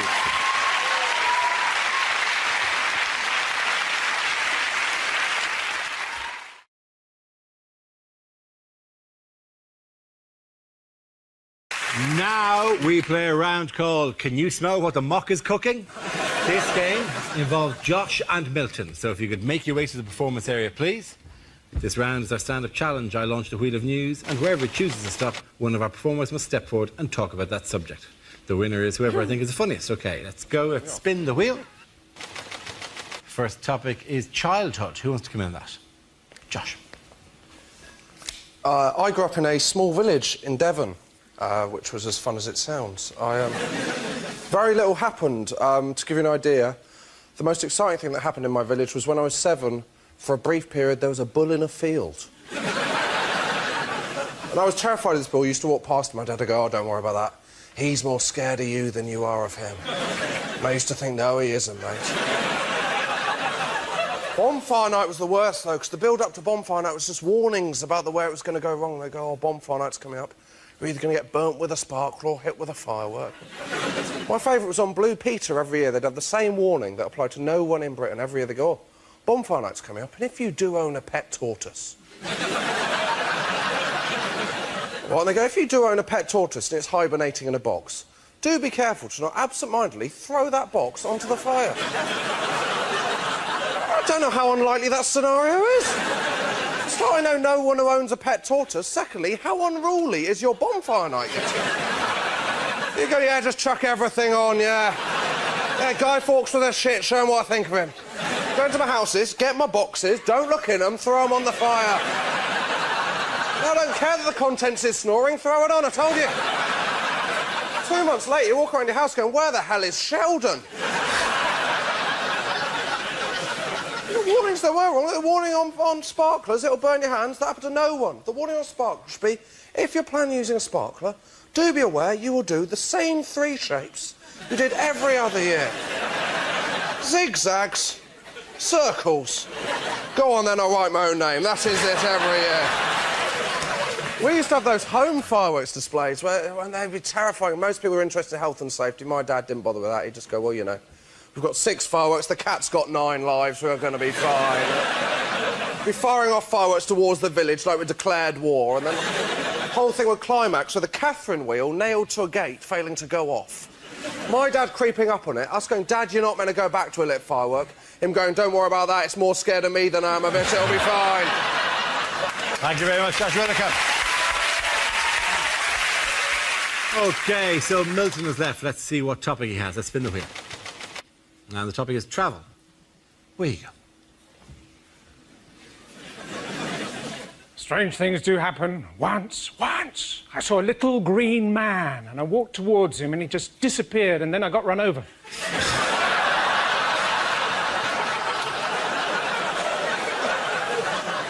Kuala Lumpur, that was a bit of a disappointment. I always thought it was a bear crossed with an Oompa Loompa. You know, clingy, but quite hard-working. I was in France recently. I saw this little old lady knitting in the town square. I said, voulez-vous crochet avec moi? She took it all the wrong way. What with the financial situation, I'm not sure Ireland's going to stay afloat. Cork, maybe. 11 days it takes to walk to Torquay holding the hand of a 7-year-old. Well, that's what I thought. It was his birthday treat, but turns out he actually wanted a walkie-talkie. I'm very English, really. I even ordered a book on the internet, How to Have Absolutely Nothing to Do with Your Neighbours. Unfortunately, I was out when it was delivered.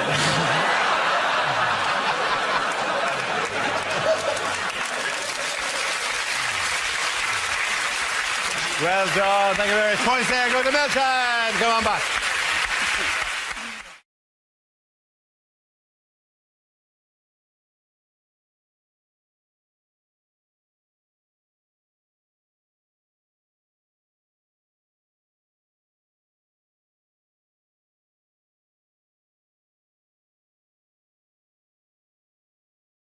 Now we play a round called Danger, Danger, Subatomic Joke Collider.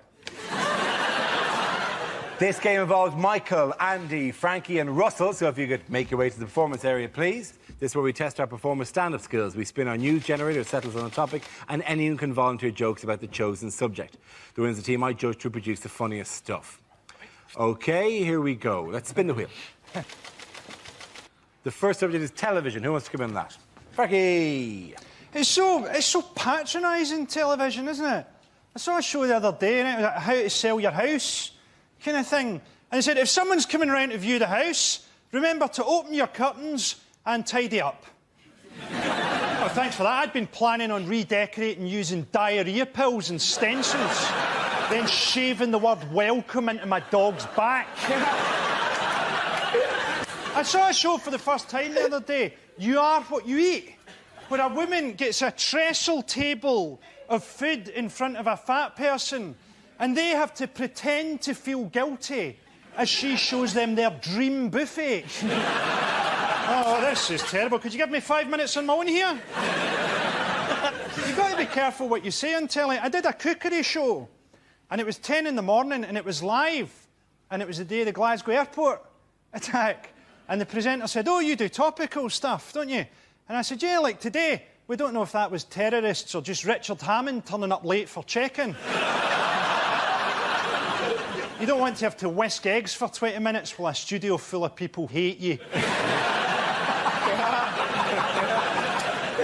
See, political correctness is all over television. Apparently, on television, we're now not allowed to say fairy lights because it might be homophobic. Apparently now we've got to call them poof lanterns. Thank you, Frankie. OK, let's spin the wheel again.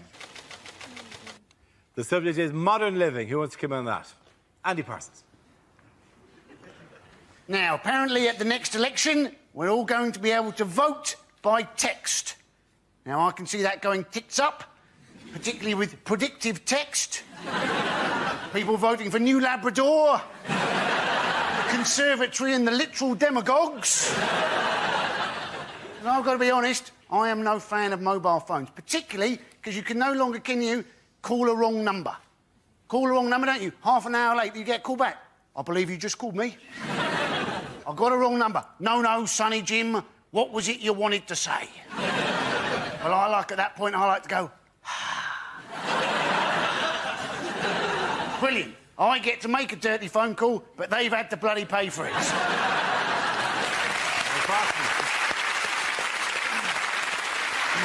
That leaves us with Michael and Russell. Let's spin the wheel. Next topic is drugs. Who wants to come in on that? Russell. Good laugh, mate. I get offered drugs loads. I was at Glastonbury this year, right? And this bloke came up to me. He was like, "Oh, mate, do you want some shrooms?"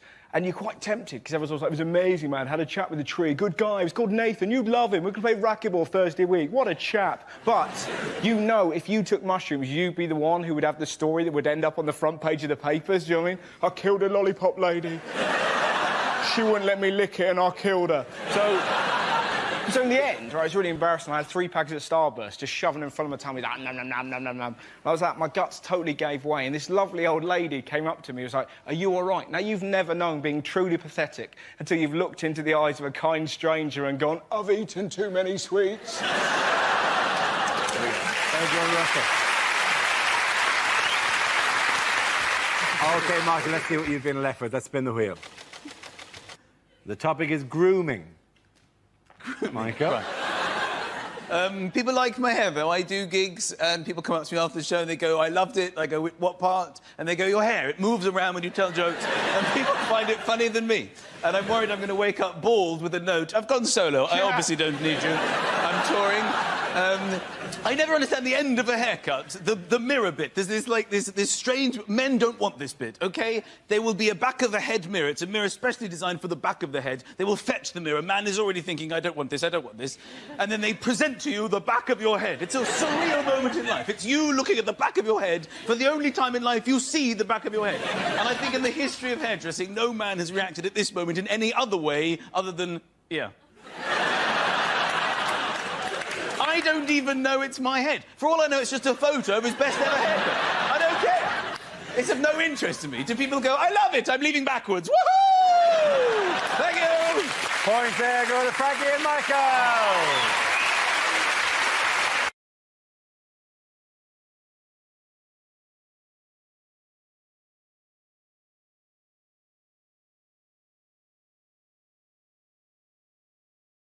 Unlikely things to hear in hospital. We need a drip. Somebody get me Michael Gove. Now, the good news is your blood results have come back clear. The bad news is blood shouldn't be clear. Oh, my God, yay! £350 million. Great news, thanks.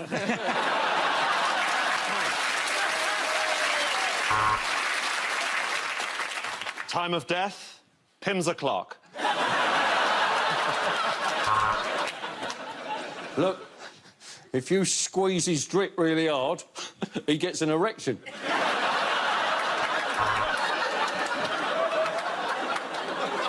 I'm a junior doctor and I get paid enough.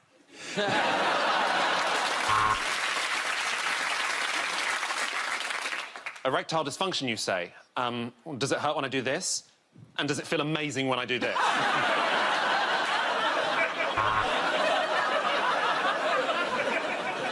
Now, you have pneumonia. Would you like to keep that or gamble for the big prize? I remember when my dick looked that young. I am the leading gynecologist in this hospital. I work in the cafe, but I'm a bit of a legend.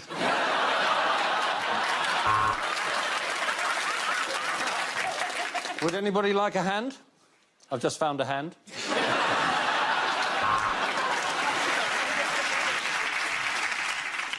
You have cancer. Sorry, you're having a cancer. Your baby is due July 15th.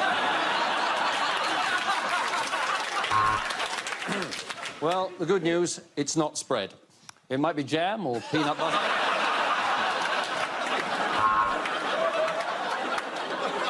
I see you. I see you. No, can you tell me the way to the ICU? We've had a look at your X-ray, and what we've found might alarm you. There's a big skeleton living in your body. Yes, I think it's a curvature of the upper spine, but it's just a hunch.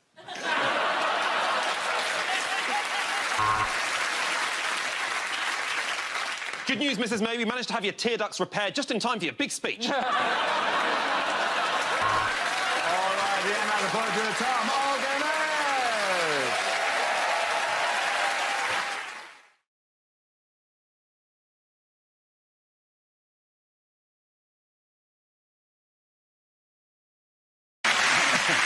Now we play a round called There's a Labour Party in My Pants and Everyone's Invited. This game involves Nish and Milton, so if you could make your way to the performance area, please. This round is a stand-up challenge. I launched a wheel of news, and wherever it chooses to stop, one of our performers must step forward and talk about that subject. OK, here we go. Let's spin the wheel. And the first topic is health. Who wants to come out? Nish. I had a bit of a health emergency last year. I was doing the washing up and I cut my hand. I was washing up and I pushed my hand into a glass. The glass shattered and it slashed my hand here and I had to go to hospital. And let me tell you this, the NHS staff are incredible. They're really nice to me. They're really sweet. One of them called me a brave boy. Which is good because I was being one, so I don't know what you're laughing at, OK? I'm the one with the badge. Anyway. Before I did that, I did something which I probably regret doing. I called NHS 111. Now, if you don't know what this service is, it's a service the government has brought in to replace NHS Direct. So if you have a non-life-threatening emergency, you're supposed to dial 111 on your phones. Now, I'm sure that these people are very nice, but based on my experience, they have proportionately less skill than their numerical value compared to 999, because it was the blind leading the blind. At one point, she said, "How is the blood?" And I said, "Red," because I had no idea. Then she said, "Is there a lot of blood?" I said, "Yes," because there was a lot of blood. And she said, "Is there enough to fill a mug?" I've got no idea. I don't wish to brag. I have a lot of different mug sizes in my house. Also, while this was happening, I was just panicking. I wasn't decanting the blood in the hope it would be poured back into my body at a later date. Then she said, "Is the blood flowing or oozing?" I said, "I have no idea what the difference is between those two things is." And she said, "Oh, there's a difference." And I was like, "I'm not getting into a semantic debate with you while blood is gushing out of my hand." And she just went, "Gushing, thank you very much." Well done, Nish, come on. OK, that leaves us with Milton. Let's see what you've been left with. And the topic is transport. When I was at school, my bike was smashed up. It was my own fault, really. I just handed out leaflets saying, "Bullying, let's break the cycle."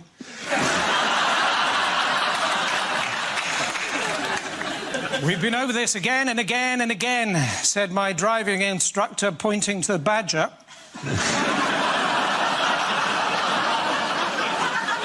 Apparently, there is actually a road in the north of England called Quality Street.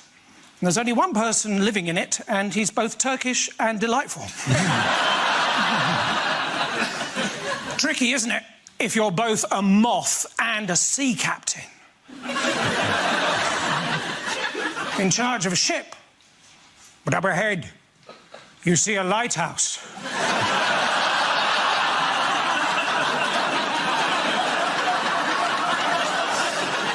You know you shouldn't.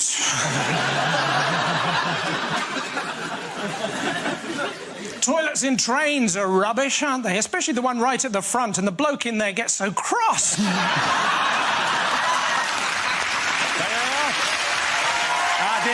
the points go to Nish. Come on back.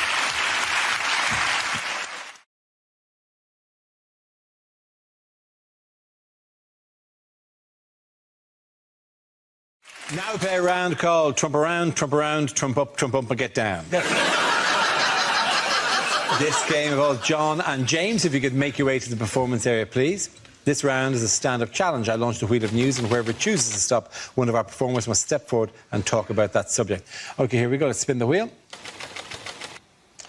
And the topic is home life. Who wants to come in that?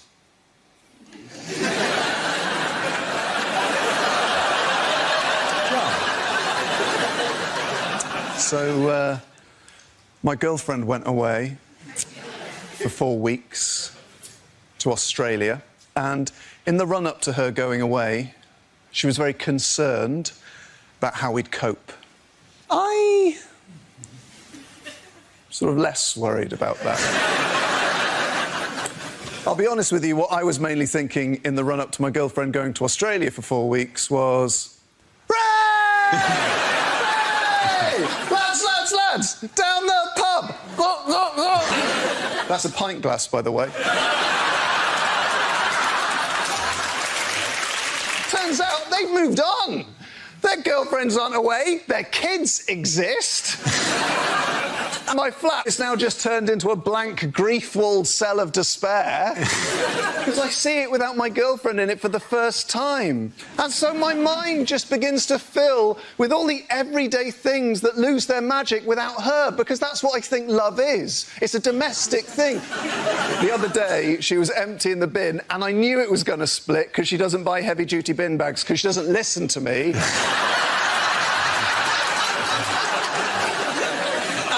She's lifted out the bin, and I can see the main sort of bulk of the refuse is staying there. Meanwhile, the bag itself is just stretching, getting clearer and clearer till it's little more than a shadow. And I think, well, that bag is going to split, but I can't tell her because I've learned.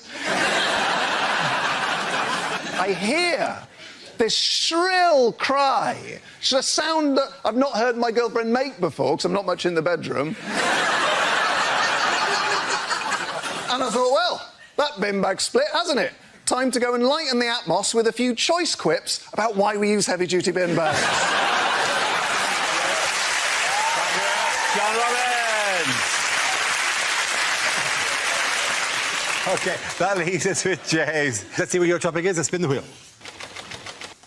And the topic is cinema. Where you go?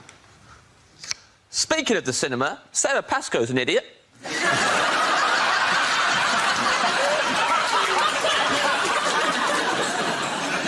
Love going to the cinema. My favourite film I ever saw at the cinema was the Eddie Redmayne classic, The Theory of Everything. I loved it. It should have been called Look Who's Hawking. That's my only criticism. No, it was perfect. Worst part of going to the cinema is other people. Easily. Sitting there.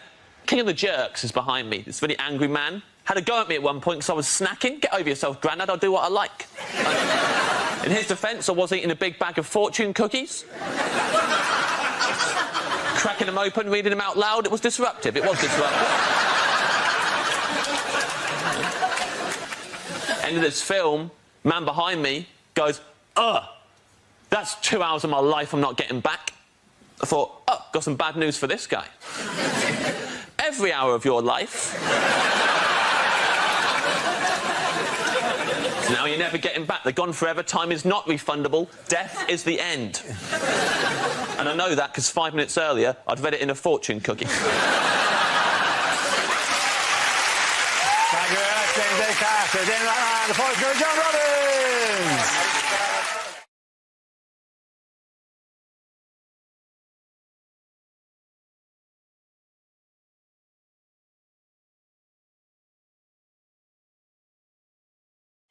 Unlikely questions from this year's exams.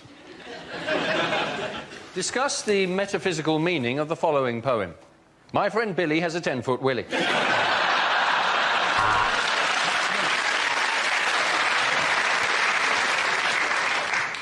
Would you like this exam to be A, multiple choice, or not? The Bronte sisters. Shag, marry, push off a cliff.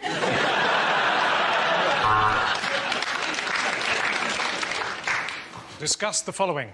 The Nazis got all their ideas from the History Channel. Who's the chap in the A team who would not get on the aeroplane? Was it A, B, or B, A?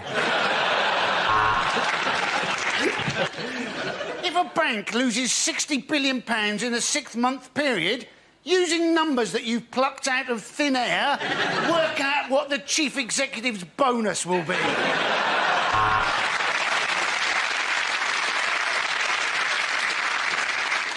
Napoleon, a small man or a long way away?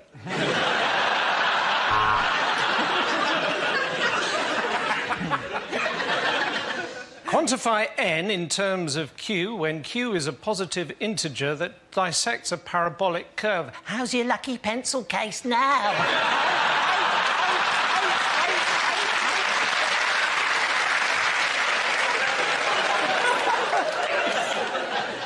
What's the name of that round thing that they throw in the Olympics? Discuss. Draw a diagram of the genitalia of the male elephant. Use all 30 sheets of paper provided.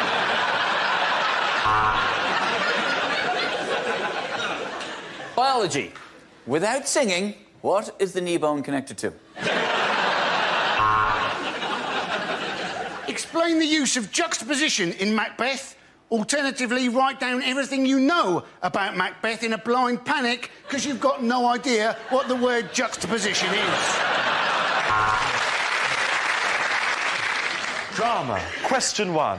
What was it that first made you want to become a waiter?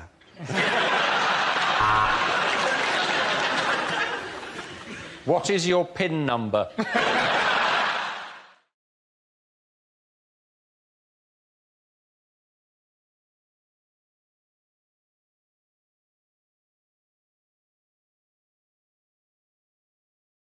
Things you wouldn't hear on a science documentary.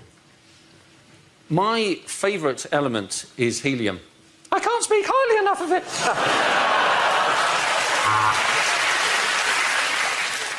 The solar system is so vast that it could comfortably accommodate your mum.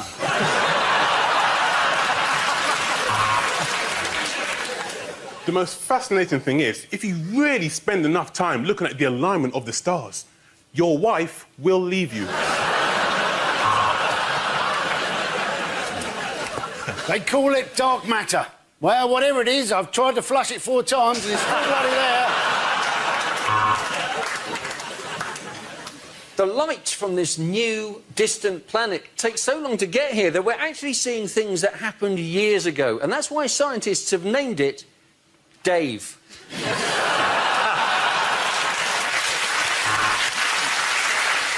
Tonight, we're discussing sports science. Is it a real job or is it just PE when it's raining?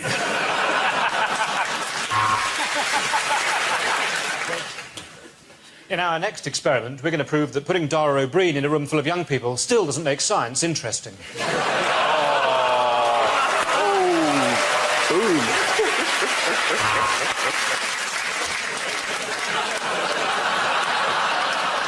I think we've got the points. So, if we look through the telescope, we can see the biggest black hole ever found. Oh no, I've left the lens cap on.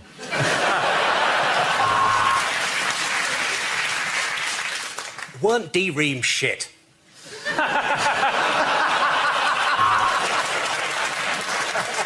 How does your granny stairlift work? Well, it's all to do with nanotechnology.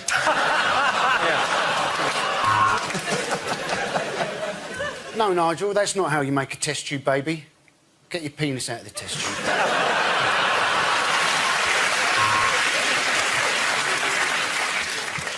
So this is amazing, right? So what you're saying is that somewhere, Professor Cox, in a parallel universe, there is a me with hair. That's right, Dara.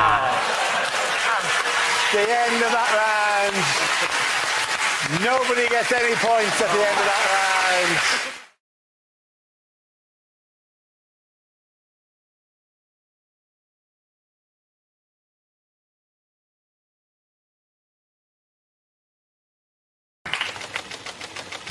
The next topic is teaching. Who wants to come in on that?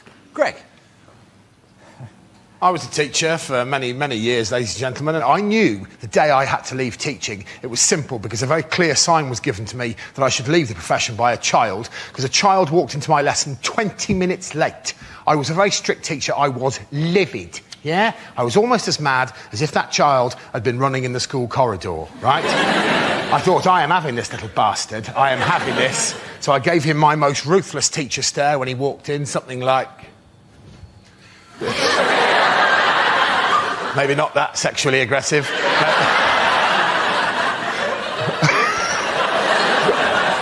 It wasn't. That would work. That would work, though, wouldn't it? They wouldn't be late again then, would they? Oh, dear.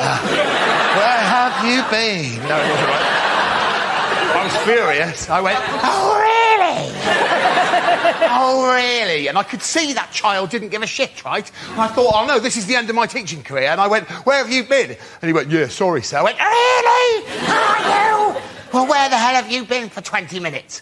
And I promise you, that child looked me in the face and went, yeah, sorry, sir. I've been living La Vida Loca. What can you say to that? I said, fair enough, sit down. Anyone who quotes Ricky Martin at me, ladies and gentlemen, is a friend for life. Well done, Greg.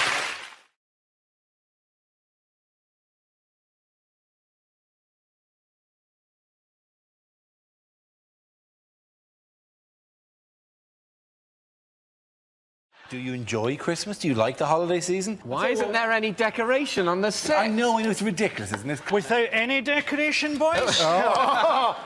Yeah. Christmas is here. Nothing. That's... Nothing makes Christmas more than a miserable Scot just going... Do it now. This should be the opening of the Olympic ceremony. That'll be good. Well, do you enjoy the Christmas? I hate Christmas. It's like the opening sequence of Saving Private Ryan, except every third person is a woman puking into a handbag. People queuing to get into Yates's wine lodge. That sums up Christmas. You're queuing to get into somewhere shit. Just women who are praying for the invention of the morning after Bacardi Breezer. You make Christmas specials a lot differently than we do in Australia. Yeah.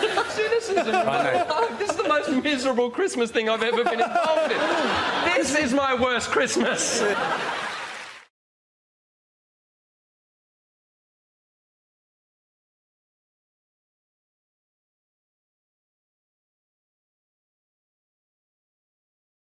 $197. What is the question? Is it Dara O'Brien's hat size?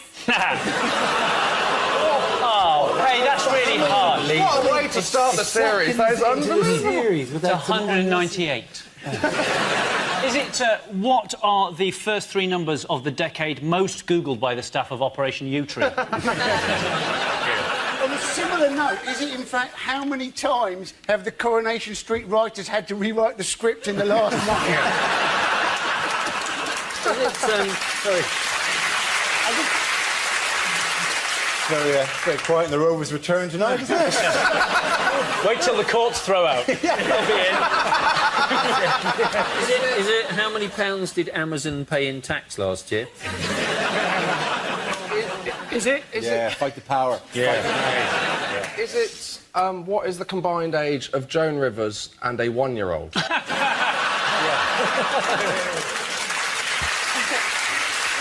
it in fact how many times did I try and vote for the egg-throwing woman on Saturday night?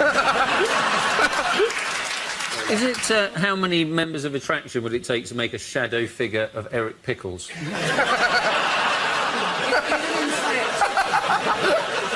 Is it in fact how many Findus lasagnas could you get out of this year's Grand National winner?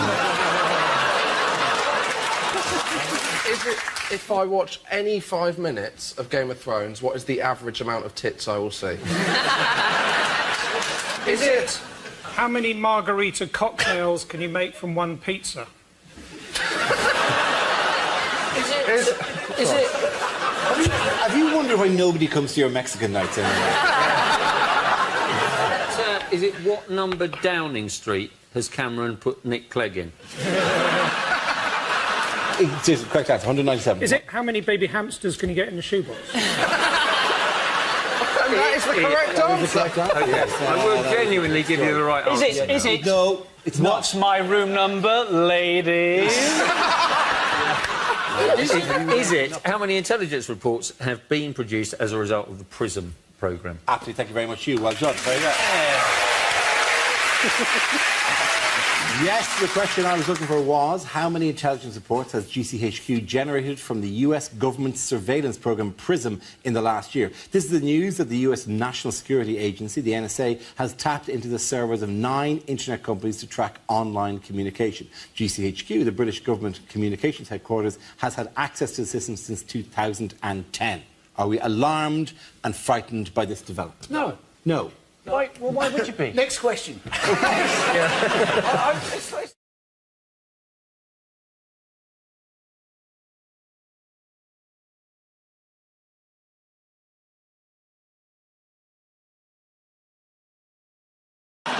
How did Farage upstage the new leader? What did he do? Oh, did he go swimming naked? He did go, yes. Well, pants on, skinny dipping, they've called it. Well, it's a very odd celebration, though, isn't it? To celebrate leaving Europe by stripping off and swimming towards it. Yeah. I think...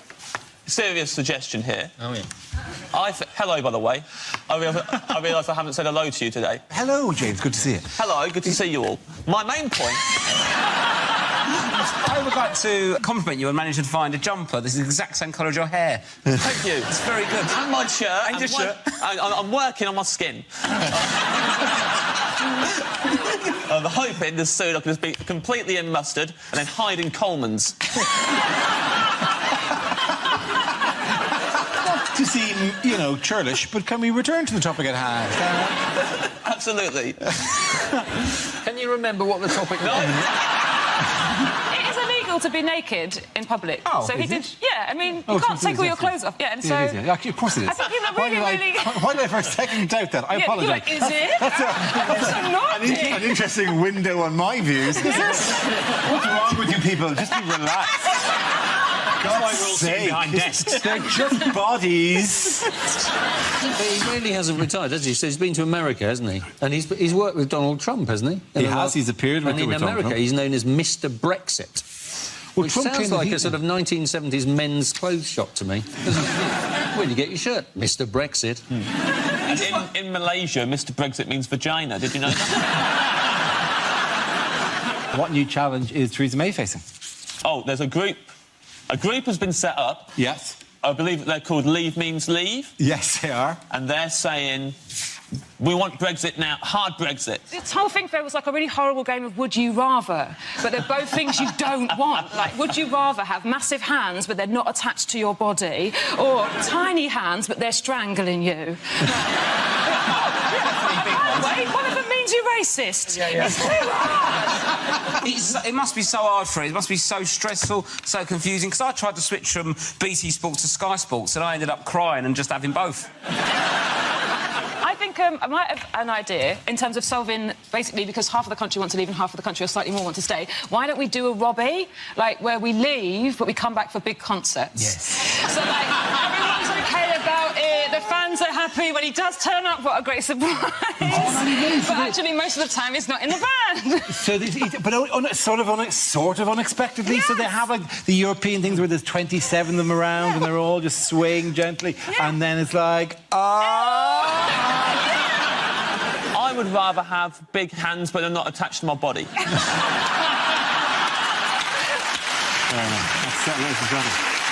Good.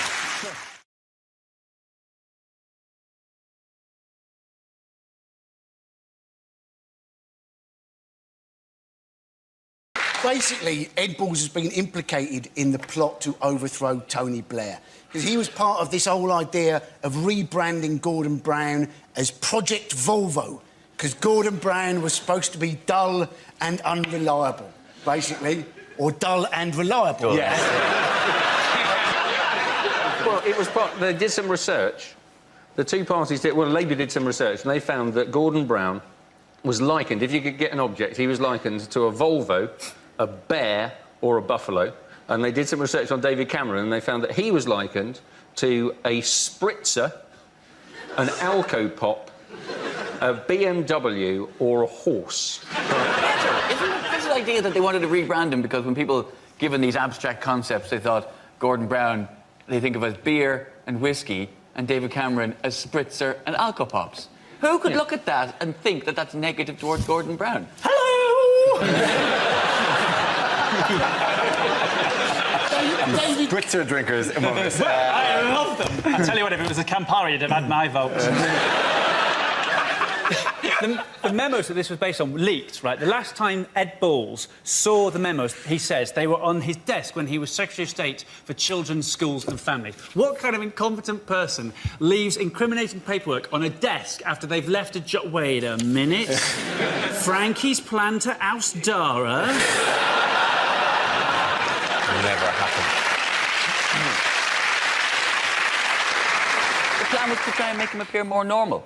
Yes. This was the thing. They wanted to hide his exceptional school record and the fact that he excelled as a student and was fast-tracked through politics because he was a really good student and really clever. And they wanted to hide that fact and make him seem more normal because that makes him appeal to the voters, to be more normal. People want to vote for someone who's like them. I want someone exceptional in number 10. I don't want someone who's like me. I spent 2 hours yesterday trying to remember if I'd had a shower yet or not. That is true. Sitting where I am now, I can tell you the answer for today is no.